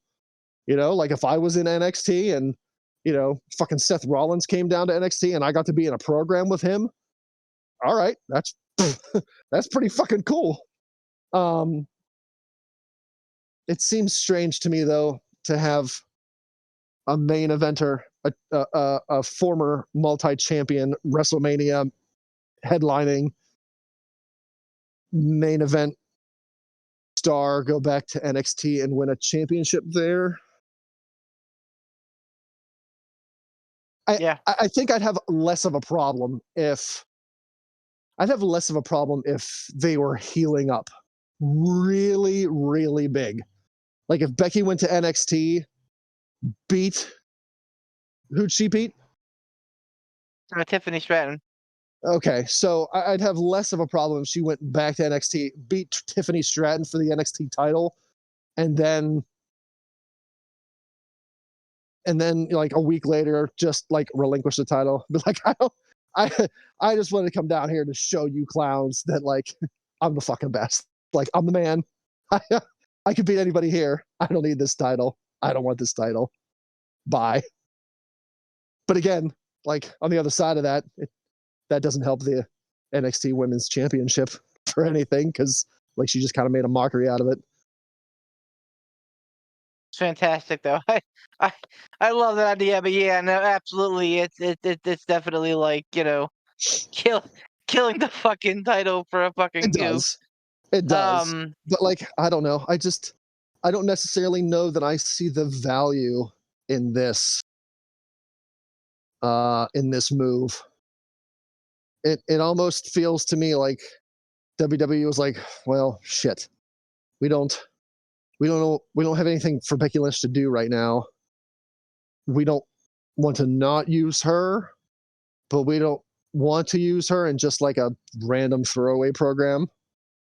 So we'll send her to NXT and have her win the NXT Women's Championship because, I mean, she could do it. Why not? It seems strange to me. I guess that's the main thing. Like it seems weird. I don't know why. I'm interested. I'm intrigued that you said you value the idea of a pop-in versus like a lengthy stay. That's intriguing to me. To me, I like the idea of like them being there and like being part of it and helping the growth there. Versus, I have no problem with that. I don't have a problem with that. Dropping in, be like, "Hey, I'm here for ratings," and then 2 weeks later, like, "Hey, Becky Lynch was here that one time." Yeah, I mean, I get what you're saying. I don't have a problem with a lengthy stay either. Okay. Don't get me wrong, I don't. It seems. I think it's weird to me if it's like hey, I'm popping in, I'm winning this title, I'm gonna drop the title here real quick, and then I'm gonna go back up to the main roster. Which seems weird to me. Basically, what they did with Kofi and Xavier when they dropped down to NXT, they beat pretty deadly for the tag team titles, and then like the next pay-per-view they lost. The difference is that they lost in a fatal 4-way match where they didn't have to take the fucking pins. I think they may have though. I don't even remember now. But that's like how inconsequential it was. That run seemed weird to me too. Like why are the longest reigning, like at the time, why were the longest reigning tag team champions going back to NXT and winning the championship there for I'm the tag team champions. No, I'm the tag team champions. No, I'm the loserweight champion. Slumming it more or less, like that's what it is. Yeah. I don't know. Like I don't know. I maybe my line of thinking is flawed or skewed, but like no, I don't like it. I mean, I don't either. I'm fine with like if you have some NXT people show up in the Royal Rumble. That's neat. Right. I enjoy that. Aside from that, I think like having NXT people like maybe occasionally pop up to the main roster, like for a Royal Rumble appearance. That's neat. I'm happier if once somebody leaves NXT, then they're up on the main roster and that's where they're at. They don't need to go back. Yeah. Like NXT is developmental.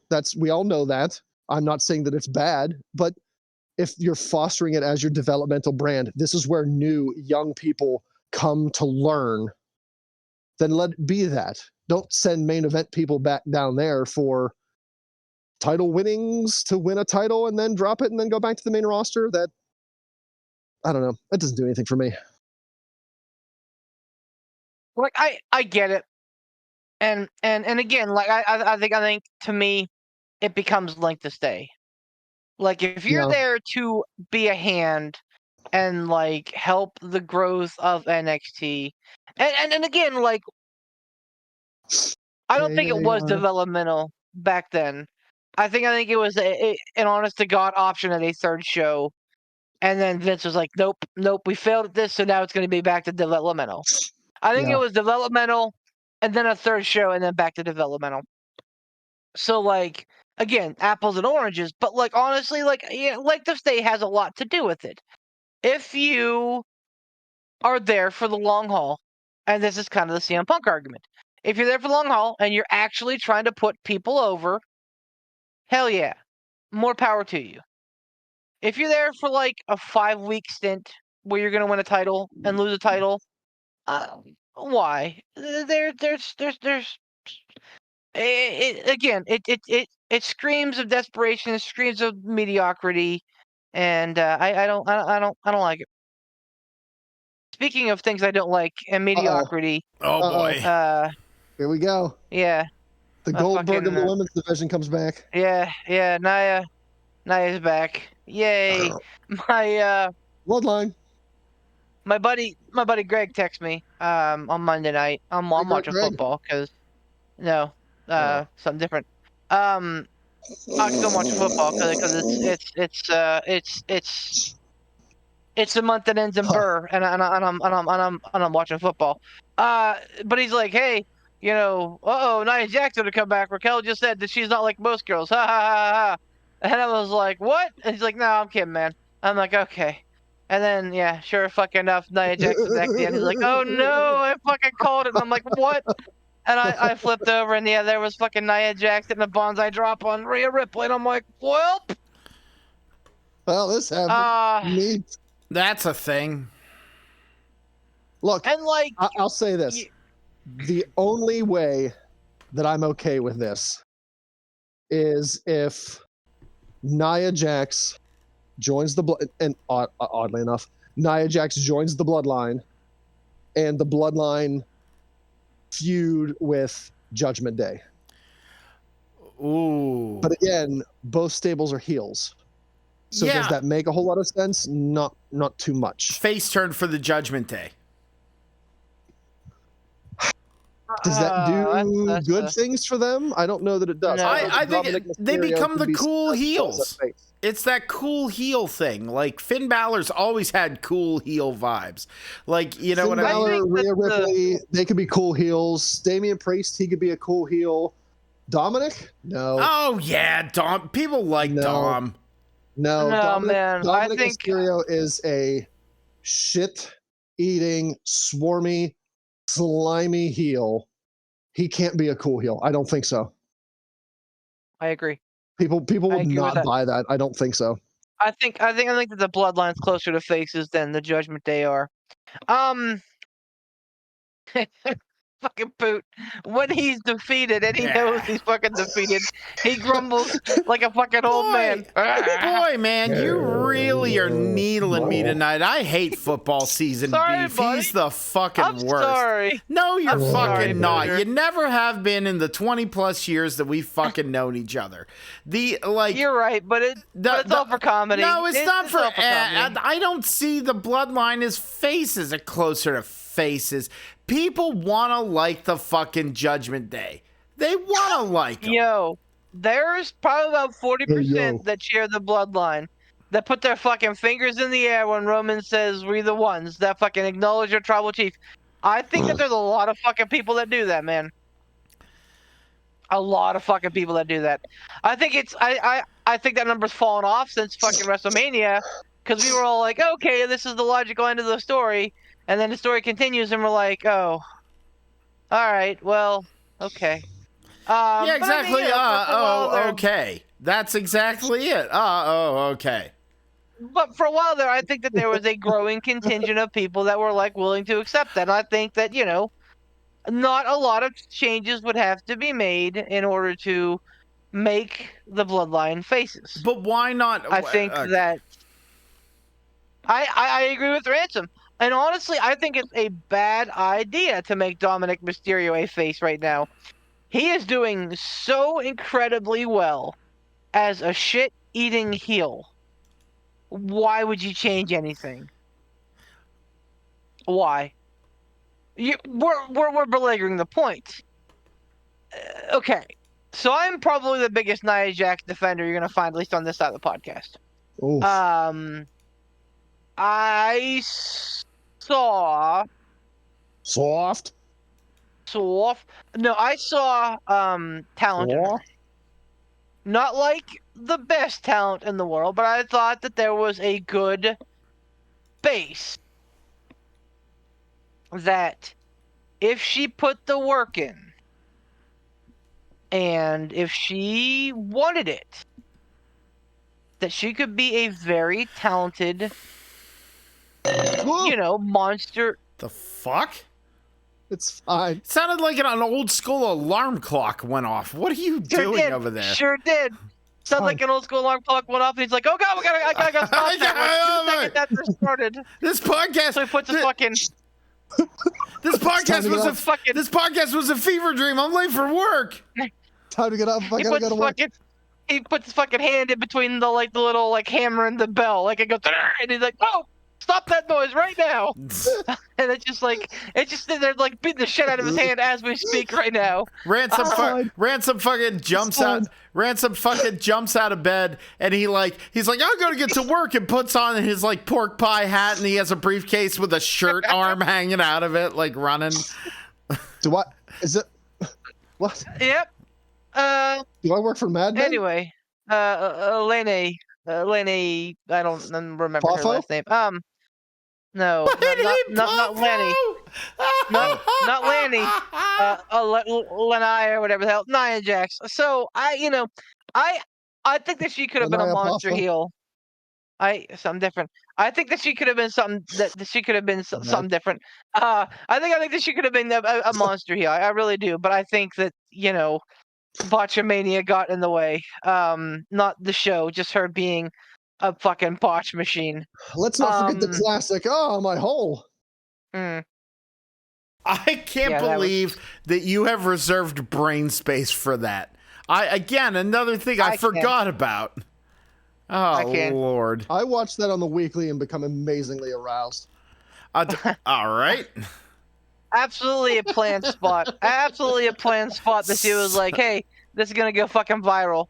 But man, I think that she could have been something and just was like, "Hey, I'm gonna get halfway famous and just be Instagram famous," and then she walked away from the sport, and she was like, "Fuck, this isn't working without being on TV every week."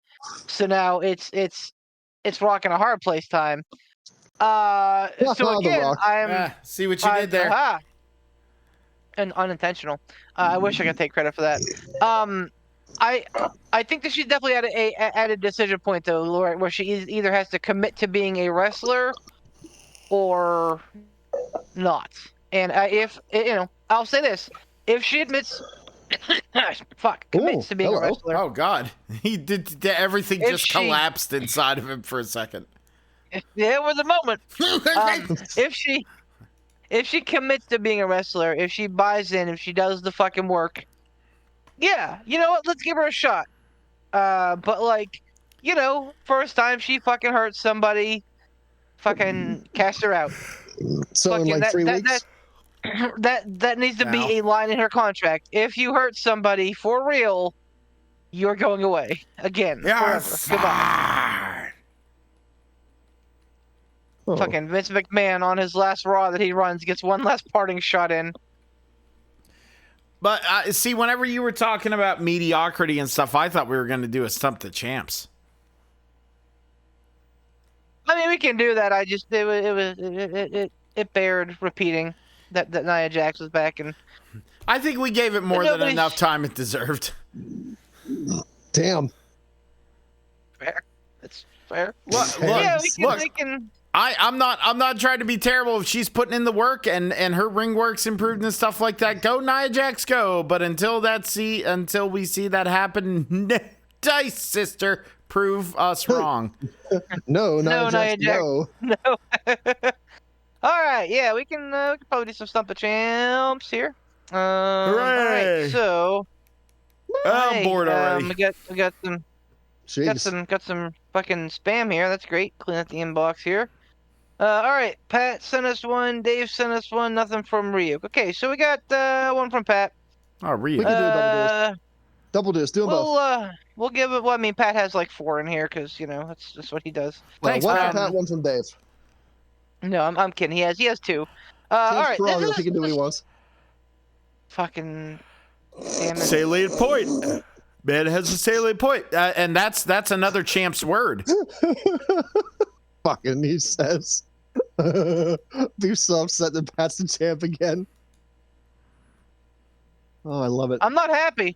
I'm not happy that fucking Amber did better than me. I'm not happy that that the 4 of us are 4 of the bottom 5. Hey, like it was not a good quarter 3 for the P3. Nothing about this worked that well for us. You know what? It's always darkest before the dawn. Every cloud has a silver lining. All those things. Shut up, Brett Michaels. Don't worry, it's on the recording. I did great. I don't know what you're saying. I was amazing. He did win a championship. Here's the question. Okay. What WWE champion had the longest drought between title runs? It's a pretty good question. All right, so that's not world heavyweight. Right. Assuming that we're talking WWE champion to WWE champion, probably Hulk Hogan.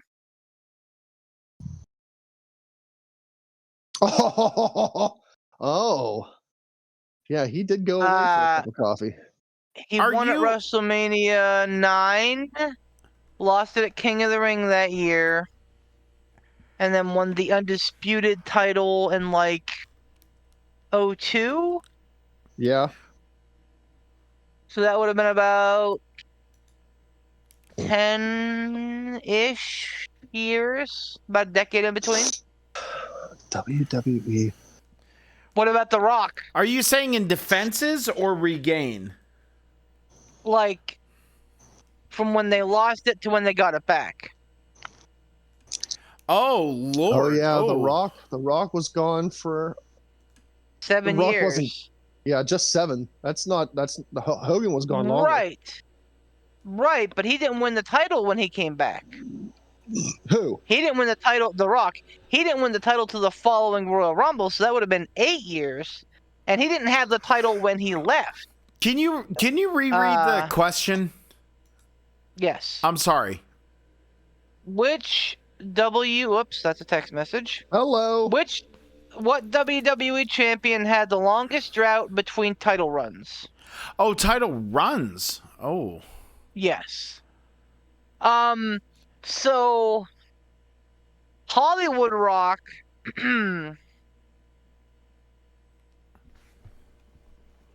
I don't think Hollywood Rock ever had the Undisputed title. I could be wrong. Like, I think when The Rock lost the title to Lesnar at that SummerSlam, that may have been his last time holding it until he came back for the John Cena feud. It was. And, like, that would have been before WrestleMania 19. And he didn't get the title until WrestleMania 2028. So that would have been 9 years. Did you say it's which WWE champion? Yes. Okay. And again, this is not fine math. Like, figure half a year between SummerSlam and WrestleMania 19, and then a month before WrestleMania for the Royal Rumble. So it would have been about 8.5, 9 years for The Rock. So Hogan still has him by probably about a year or two there.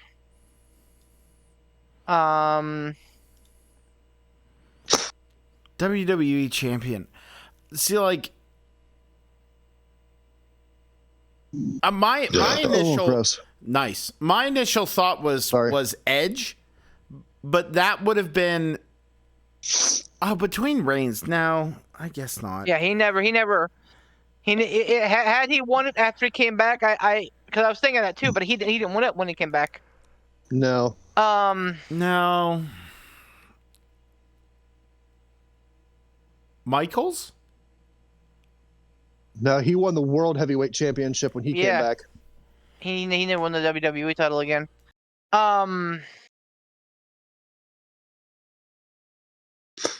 Unless this is Pat, so I don't think it's going to be someone that we're. Unless there's some goofy shit that happened, like, in the fucking, like, opening days of the title. Like, fucking, like, Bockwinkel or fucking, Classy Freddie Blassie or some shit. The Goldust Trio. I just don't think, because, like, San Martino never had a long drought between reigns. And that would have put us to the 80s.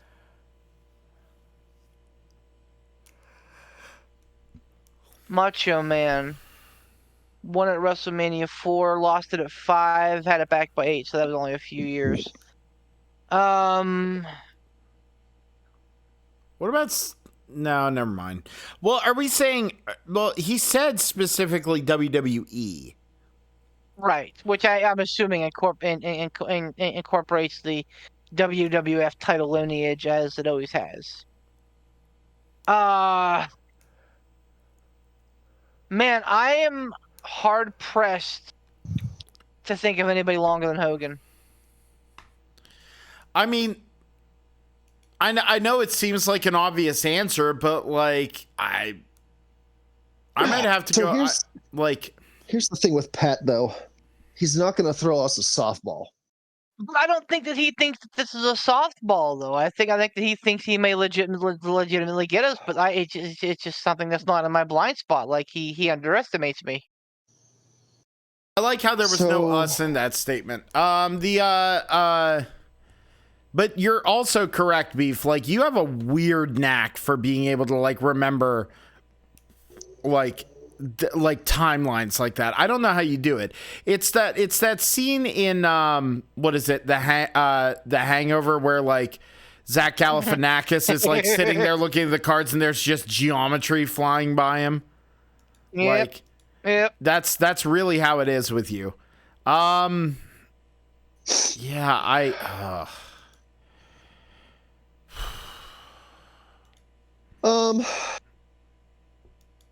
And, like, there's no one else that I can think of that was away for that long. Not like in the. Wait a minute. Present. Never mind.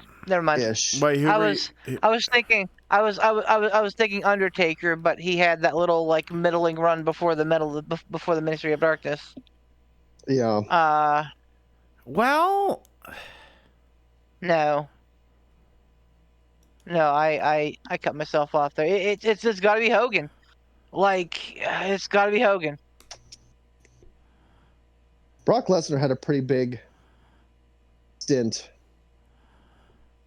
between title runs. Yeah. Okay. Let me do the math on that. I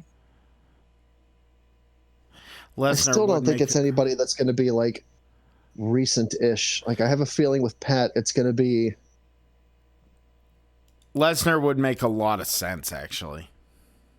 But I don't think it's him, though. Like, I just... With Pat, I have a feeling I'm trying to think of, like, older champions. Because this seems like something he'd try to trip us up on. There's not, though.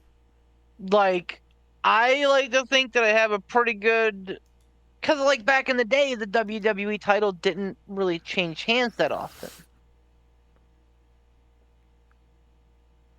Also true. There was a lot more long-term booking back in the day. Because they didn't have shows as often. Oh God. Who was that guy? Who was that guy? Fuck. Oh shit, I can't remember his name. I should remember his name, but I can't remember his name. Fucking hell. Oh, damn it. Buddy. He was that goofy loony guy. He was gonna run for president. That was one of his like shticks. Bob Backlund. Oh, that is brilliant. Because he lost it between whenever he had it back in the 80s and then whenever he lost it to Diesel. Fucking brilliant. Yeah, would that have been pretty long? Yeah. That would have been like from like the 80s into the 90s. Right? Yeah, because I mean, he was champion in the 70s. Backlund was. That's because Hogan had it in the 80s. Brilliant call, and Ransom. Yeah, Backlund would have been like the mid 90s. So yeah, absolutely, that would have been like 15 years. Yeah. That's you're 100% right. Fucking good thing you were fucking had your thinking cap on. It's absolutely Bob Backlund. I would not have thought of Bob Backlund. Let's see if it's Bob Backlund. No, I'm absolutely all in on Bob Backlund. Faux show. Even though I keep losing, I still love trying to stop you guys. There's a Bob Backlund. Lost in 83, won it again in 94. Man. So that was not the comfortable, like, fucking base that I thought we had. But yeah, I mean, it was still the right answer. Wow. Ransom. Yeah. Oof. How did you fucking machinate that shit there, cowboy? Saving our bacon. I don't know. I just, like, Pat doesn't throw many softballs anymore, and like thinking of like Hogan and Lesnar and The Rock, like I feel like he would have looked at those answers and been like, nah, they would have got that. It's like I tried to think of like who would have been like an older champion that would have been like had it and then not had it for a real long time and then got it back for like a cup of coffee. Old Bobby B. That's fucking well done, man. Yeah, man. You want to do a Dime Store Stings question here too? Dime Store Son of a bitch. Poor Dave. All right, we'll do that, and then we'll do that, and then we'll burrito it up. Good evening, P3. He says. Oh. I know this has been a hard and somber week. I'm assuming this is probably after this was August 31st. Hope you're well and everyone's in good health. Short and sweet tonight. Spooky season is practically upon us, and I'm a huge fan. So in honor of that, here we go. Me too, Dave. Halloween Havoc was one of my favorite pay-per-views growing up. I loved the gimmick and the matches. In WCW, what was the final Halloween Havoc, and what was the main event of the final match of the pay-per-view? Fuck. Sincerely, allegedly, Dave. All right, so this would have been. That's how he signed it. That's how he fucking signed it. It's fucking allegedly. All right. He's the best. So I love Dave. That absolutely would have been a new breed. It would have been a new breed, but I'm gonna let you guys go on this because I'm pretty sure I know the answer. I mean, I'm like fairly certain I know the answer to this one because I've been watching a ton of Wrestling with Regret and his throwback pay-per-view reviews. I am like, I'd say 96.24, and then do the Steiner math on that percent sure on this one. Wouldn't shock me if it was like Booker T versus Mike Awesome or some shit. Mike Awesome. What the fuck? Nope. The fat chick thriller. But yeah, I think it was absolutely a new breed event. What do you got, Poot? Because I honestly couldn't. Machinate a little bit. Fucking Poot wants to see me squirm. Okay. I mean, yeah, because that was the era of fucking, Russo being fucking Russo in WCW. Oh shit, you're right. Yeah.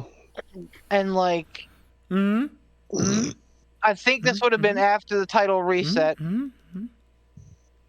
It may have been Jeff Jarrett, maybe. He would have been in it for sure. I don't know if he would have main evented. Maybe he might have, because he would have been in the title picture at that point. Yeah, I mean, he was like that was his guy. Like that was, he was the chosen one for a reason. That's why he took the fucking finger poke of doom and all that. Like that was Halloween Havoc, though, would have probably been towards the end of that like fucking New Breed run. Well, WCW went under in what? 2001? Oh yeah, no, it was 01 or 02. I don't fucking remember the exact year. But yeah, I don't know that it would have been. I think 2000 or 2001 would have been the last Halloween Havoc, because Hogan was in WWE to win the title in 02, and that was after like the whole invasion thing happened. I think it was probably Odd. Halloween Havoc Odd was probably it. Yeah, so 2000, Halloween Havoc 2000. I can go with that. Yep. Jeff Jarrett definitely would have been there. Booker T would have been there. Steiner would have been there.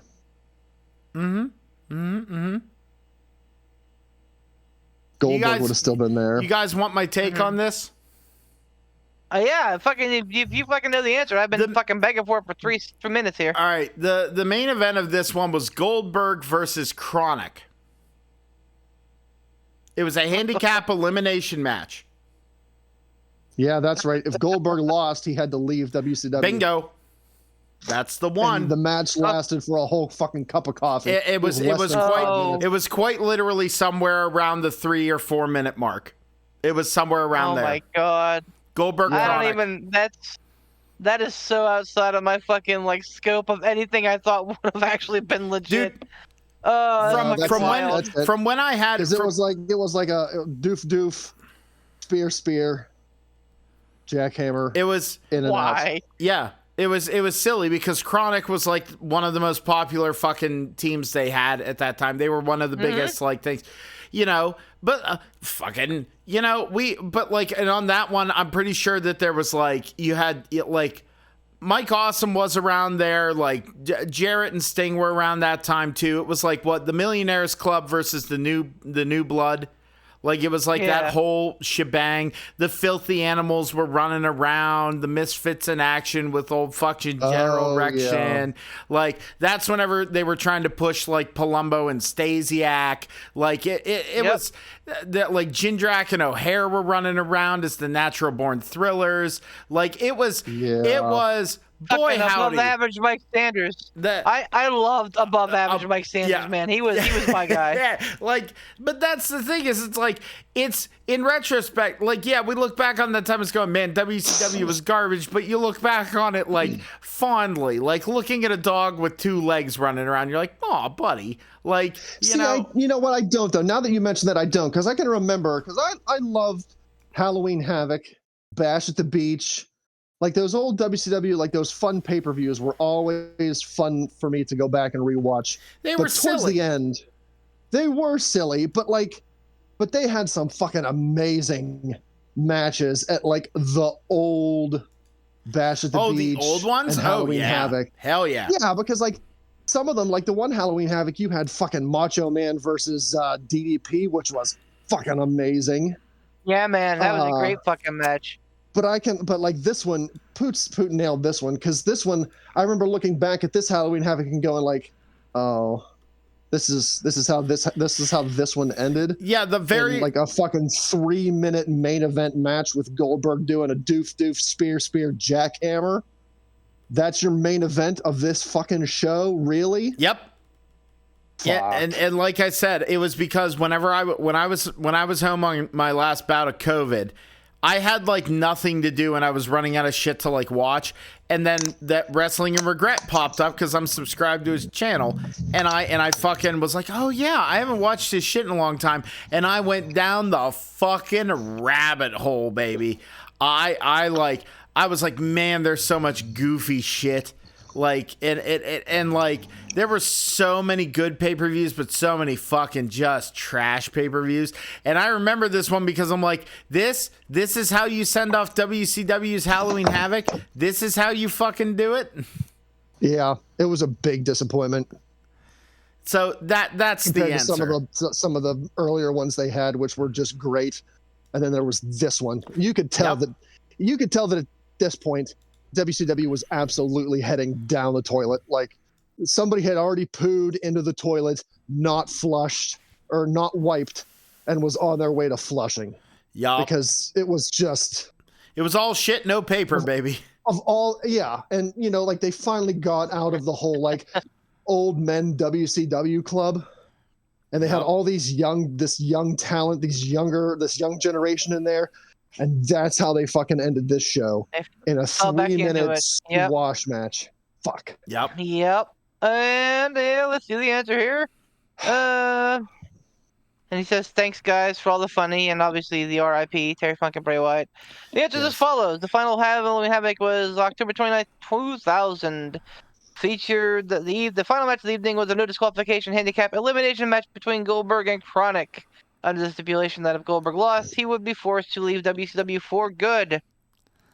That's one of those fucking things, man. That question was just wrong place, wrong time, buddy. Like, not a bad question. Just wrong place, wrong time. No. But now I'm sad because it reminds me of how terrible WCW ended. Just like the fucking Brawl for All question, like right after Ransom had fucking heard that podcast and fucking walked through it like round by round. That was our fucking swans. That was like chef's kiss. That was our Messiah. Yeah, man. That was our fucking Messiah. Boys, those are good questions. Fucking Pat tried to trip us up, and he almost did with the fucking bludgeoning blowhard beef, trying to fucking beef his way through. But luckily, Ransom saw through my fucking beef his way through bolstering.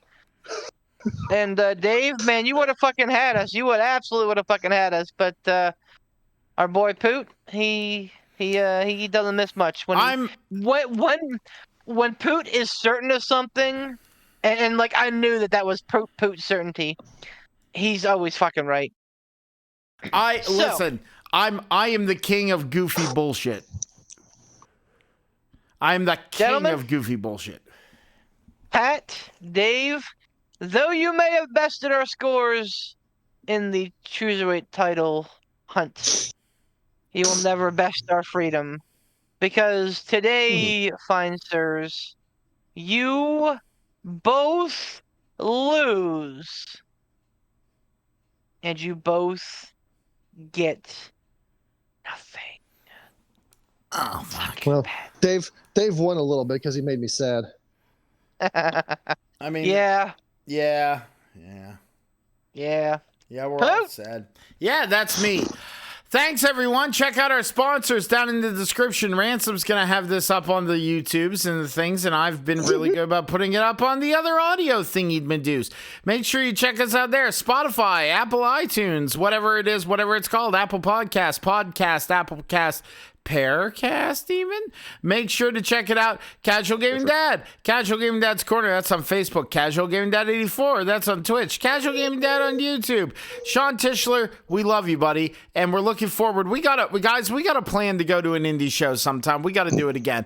Never. Do it up proper. Never. We're doing it. And thank you all for listening. And that'd be good. Thanks, everybody. Bye.